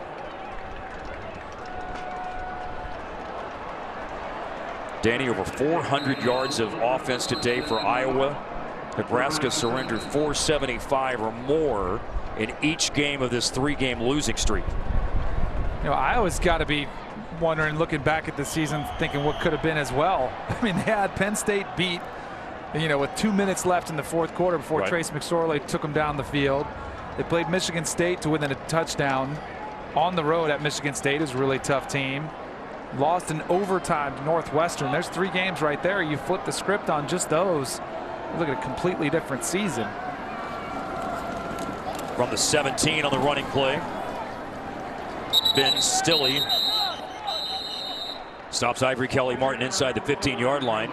The most disappointing loss from performance, not from what happened at the end of the game. I think Kirk Ferentz would unquestionably say, and he basically told us that this week, it was Purdue. He said they were outperformed and outcoached and outplayed and outworked. But this is a very big bounce back today to end his 19th regular season, and obviously they have a bowl game out in front. Maybe the Music City Bowl in Nashville, perhaps the Pinstripe Bowl in New York City, in the Bronx at Yankee Stadium is a possibility. Foster Farms Bowl, a bowl game shown here on Fox. Torin Young from the 14. Number 28, Torin Young.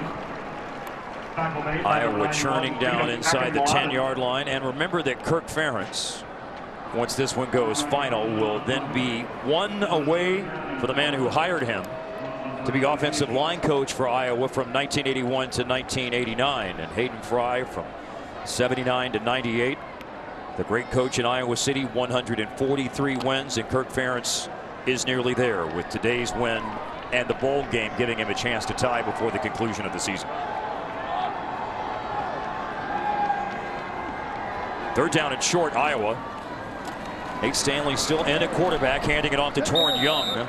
They've gone down the depth chart at running back with Ivory Kelly Martin and Torin Young with opportunities to carry the ball on the drive, which moves on inside the 5 now. With Kirk Ferentz in his 19th year as head coach at Iowa, I don't think you're going to see coaches like this anymore. There's too much impatience with college fan bases, and I think it's unfortunate.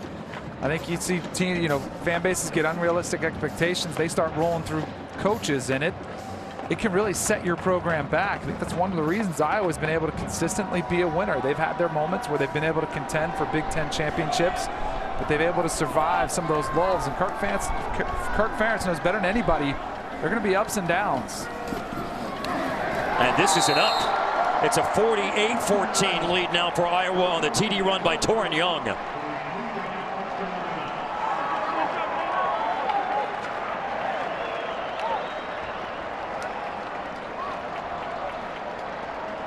And the route is on here in Lincoln. You know, one thing you just said a moment ago, Danny, I think is very, very important to close the point on Kirk Ferentz and the concept of patience, because that's exactly what he said about Iowa. People here are more understanding and forgiving. The administration understands it's a competitive conference, and not every year is going to be a championship year. They've obviously had some really good years, and as he said, they've had some ones that weren't so good, but they've tried to work through it when they have. The extra point by Racinos extends the lead, and it has been all Iowa since the late first half.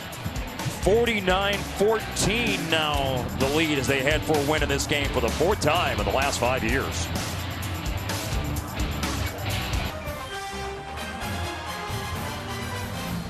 Iowa has scored 35 points in the second half, 42 straight since scoring the last touchdown of the first half in the final minute.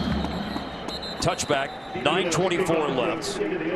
Torin Young had the touchdown run a moment ago as we go back to LA for a game break with Greg Wolf. Mark, thanks. Number 15, Central Florida, trying to close out a perfect regular season, but their close neighbor, South Florida, not cooperating. Quentin Flowers, 24-yard run for the score. He's thrown for 379 yards, run for over 100.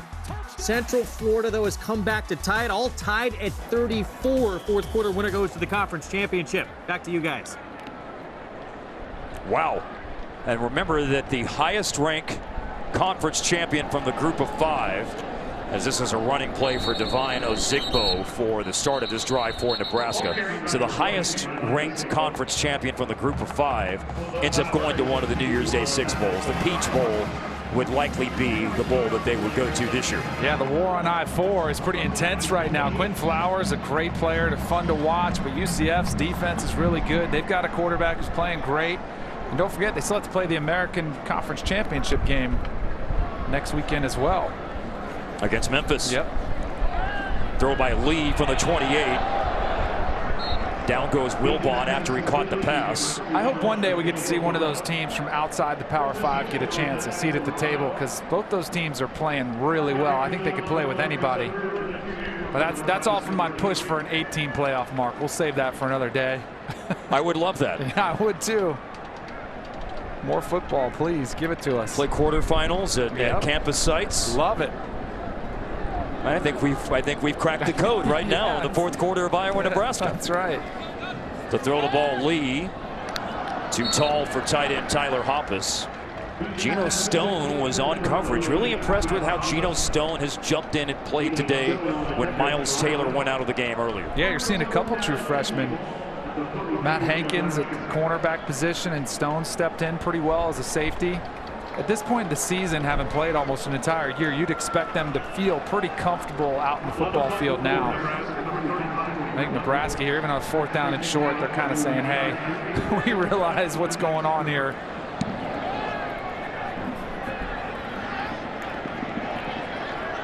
Caleb Lightbourne's punt. A run back by Max Cooper. And stopped shy of the 35-yard line. For the third straight year, Iowa about to be the holders of the Heroes Trophy again. A big lead in Lincoln for the Hawkeyes with 8 minutes remaining.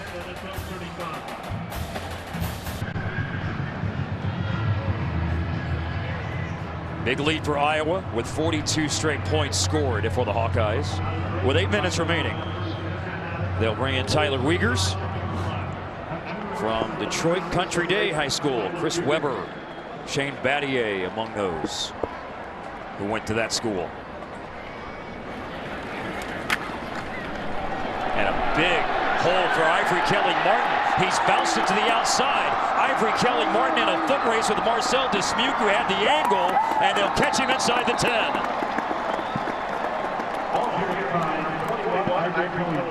Success in the running game. Big plays just keep happening for the Hawkeyes on offense. I mean, they have established the line of scrimmage, and now they're just kind of clicking on all cylinders. You got to wonder how much Nebraska even wants to be playing in this game anymore. I don't blame them. Look, it's been that type of year. But, man, you've seen some lackluster tackling for Nebraska, and then you feel a team like Iowa saying, hey, let's roll. Let's get some of these young guys some touches. Let's get some stats. It's turning into a laugher here pretty quickly. Ivory Kelly-Martin's padded the stats with a long run. Torrin Young has helped his stats with a touchdown. Kelly-Martin runs it down to the 5 before being hit by Dedrick Young.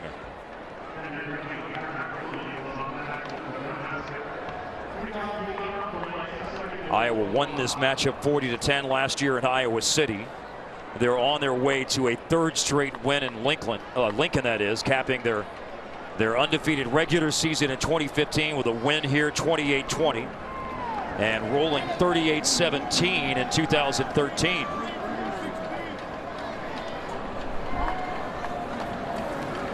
Kelly-Martin with a 6th run, and a run that will end up in the end zone for another touchdown for Iowa.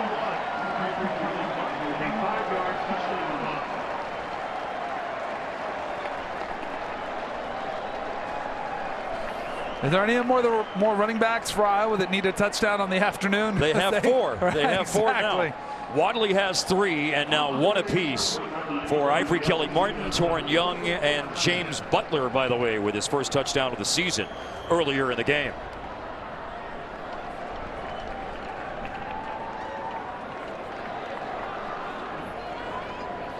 The extra point for Miguel Racinos. Kirk Ferentz and his team about to go to 7-5 and start making bowl plans.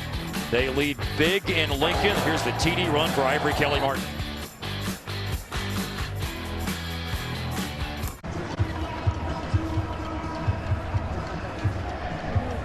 For Iowa, they're about to go to 4-3 against Nebraska since the series has been played on Black Friday, the day after Thanksgiving, since Nebraska joined the Big Ten. They've met nearly 50 times dating back to the 1890s. Nebraska leads the series, but Iowa leads today's game, and they lead it big, 56-14. The kickoff run back by Jalen Bradley. Right now we go to LA for a game break. Here is Greg Wolf. All right, Mark, thanks. Over in the SEC, Missouri and Arkansas tied at 45. Tucker McCann, 19-yard field goal. And that would win it for Mizzou. Immediately after the game, Arkansas announces Brett Bielema has been fired as their head coach. He went 29-34 over 5 seasons, including just 1-7 in conference this year. Back to you guys. Wow. So news coming from Arkansas today, coaching news on what is setting up to be some seismic shifts this offseason in the coaching ranks as Stanley Morgan Jr. catches the pass outside the 30-yard line. And why is it going to be potentially seismic shifts? Look at the coaching jobs, the schools that have openings, Danny. I mean, and they're pretty premier programs too, with Florida, UCLA, Tennessee, Ole Miss. I mean, there's some big-name programs. I'm sure people that are watching this game tuned in for Nebraska are assuming this job is going to be open as well. So there's going to be some shakeup. And a deflection and interception. Tanner Lee's pass is picked off, and a chance to run it back for Christian Welch. He's upended by Lee, the quarterback, at the 15. Man, they come in bunches for this Iowa defense. These turnovers, man, they start feeling it when Nebraska having to throw it so much. Just looking at Stanley Morgan Jr. trying to get open. That's a rare drop from him. It just pops right into the safety's hands. And Welch runs it back over 30 yards. Most interceptions in FBS as it stands right now, the 19th of the season. The 3rd today. Tanner Lee now at 16 interceptions this year. That includes a 4-pick day against Oregon, a 3-pick day against Northwestern, a running play for Torrin Young. As we see the score of 56-14, if you're just checking it out, it's probably worth reminding everyone Nebraska led 14-7 late in the second quarter, and 14-14 was the score at half. How did this thing turn so far so fast? You got to credit Iowa. They came out explosive. They had the huge kickoff return coming out of halftime by Smith-Marset. Capitalized on that. Their defense really picked up on it. In Nebraska, for whatever reason, I think this is probably what's frustrated Mike Riley and this fan base. They just looked a little bit lackluster in the third quarter, and the minute they let their guard down, Iowa pounced on them. Well, one of the words that he used with us earlier this week was fragile. Yep. Play clock runs out before the snap here as we go on to the 5-minute mark. Delay of game. Offense. 5-yard penalty. It's still second down. And when you say fragile, it's one thing to get, 2 scores in a row, but to get completely dominated the way they have, I think that's what Mike Riley was talking about. You've got this is a tough sport. It's mentally tough. It's taxing. You've got to be able to withstand punches, and this team has not been able to all season long. Running play for Young. Can't run out of the tackle at the line of scrimmage by Carlos Davis. To your point, one of the games that he reflected upon and specifically used the term fragile was Minnesota. And much like this game, it got away from them with a dominant performance by the Golden Gophers. Yep. Just got ugly. And too many ugly performances by this team is probably why Mike Riley will be looking for work come tomorrow as well. The Arkansas, with Brett Bielema being fired, everybody kind of pointed to Jeff Long, their athletic director, getting fired. You kind of saw that coming. Very similar to here, when Sean Hawkeyes was fired. People said, oh, that probably means the end for Mike Riley as well. Under the 4-minute mark, a running play for the 17 as Young tried to fight out of the tackle of Dismuke, but can't. Down he goes at the 15. Now, I think Iowa's going to keep their offense on the field to try not to run up the score. There's no real point in kicking a field goal. These coaches have a lot of respect for each other. Two of the classiest coaches in the business.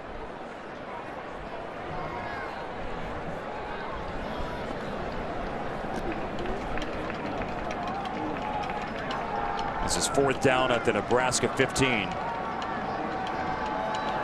You're so right, by the way, in your description of both Riley and Kirk Ferentz. Enjoyed the opportunity to speak with both at length this week. Great gentlemen. Running play here for Torin Young. And this will be an Iowa drive that ends with a turnover on downs. Most of the drives for Iowa in the second half have ended, though, with them in the end zone. First, Akram Wadley. Then a touchdown run for Wadley. Here's James Butler, Danny. Yeah, I mean, they've got some depth in this running back position. Then you get the tight ends involved. Why not add to his school record touchdown total? Noah Fant got a couple. Then you go back to Wadley. I mean, this is a day for the offense for Iowa. It's going to pad a lot of their stats on the season, the type of performance they've had this afternoon.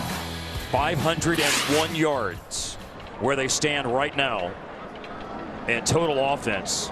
A 4th straight game where the Nebraska defense surrenders at least 475 yards to the opponent. Down goes Jalen Bradley.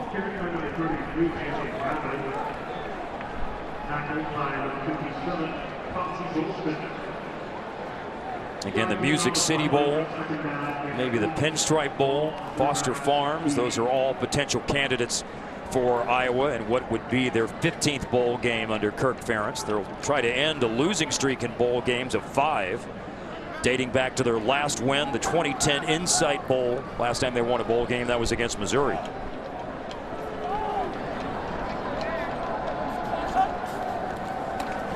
The snap for Nebraska with 2:20 to play. Stanley Morgan with the catch.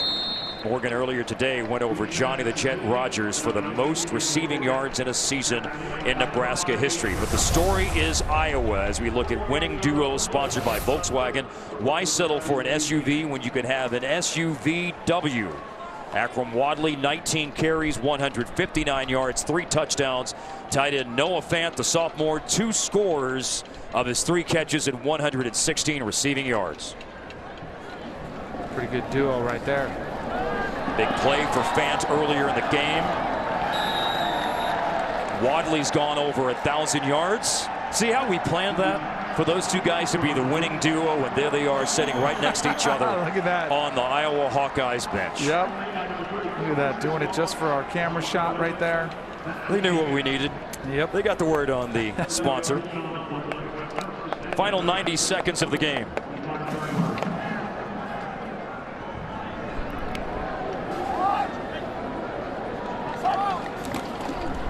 Another running play here for Jalen Bradley. And wrapped up by freshman H.A. Epinesa in the backfield. For the 4th time in the last 5 years, Iowa will win the Heroes Trophy. They had their first sack of the game in the second half, a second half that has been dominated by the Hawkeyes. And of note, that's 27 straight games now with a sack for the Iowa defense, the 3rd longest string in the country.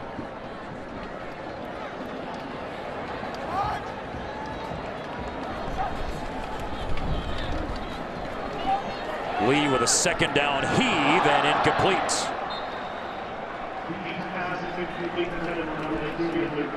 Tomorrow on Fox, one of the biggest rivalries in sports. Number 9 Ohio State visits Michigan at the Big House for the 114th meeting. Coverage begins at 10:30 a.m. Eastern only on Fox, or stream it live on Fox Sports Go. Will be hard to beat the drama, Danny, of what happened last year, the 4th down play for Ohio State. Yep. It's going to be Ohio State's favored pretty heavily in that game, but it's a rivalry game. See if Michigan's defense can stop J.T. Barrett and his crew, and if they can mount anything offensively to keep that close in the 4th quarter. But it's been a crazy football season. I'm sure it'll continue tomorrow in that matchup. It should be a ton of fun. Yeah, it didn't stop today with, remember, Miami being bounced from the ranks of the unbeaten.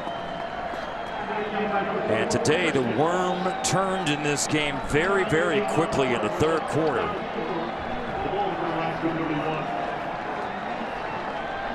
It was a lead of a touchdown by Nebraska late in the 2nd quarter. Iowa tied it by halftime, and then Iowa and Kirk Ferentz sees his team score all of the points in the 2nd half, and they win the Heroes Trophy, taking the game 56-14. You mentioned the class of these two men right here, and they'll meet with a handshake and a hug at midfield, Danny. Yeah, this is an impressive performance from Iowa going out. Very reminiscent of their performance against Ohio State not that long ago. And they capped an end to a season. They'll get to a better bowl because of this one. And Mike Riley probably looking at his last walk off this field here in Lincoln. The season ends at 4-8 for Nebraska, which is their most losses in a season since 1957. Regular season 7-5 now for Iowa. Coming up, we'll get you to Mike Hill in Los Angeles for more college football coverage.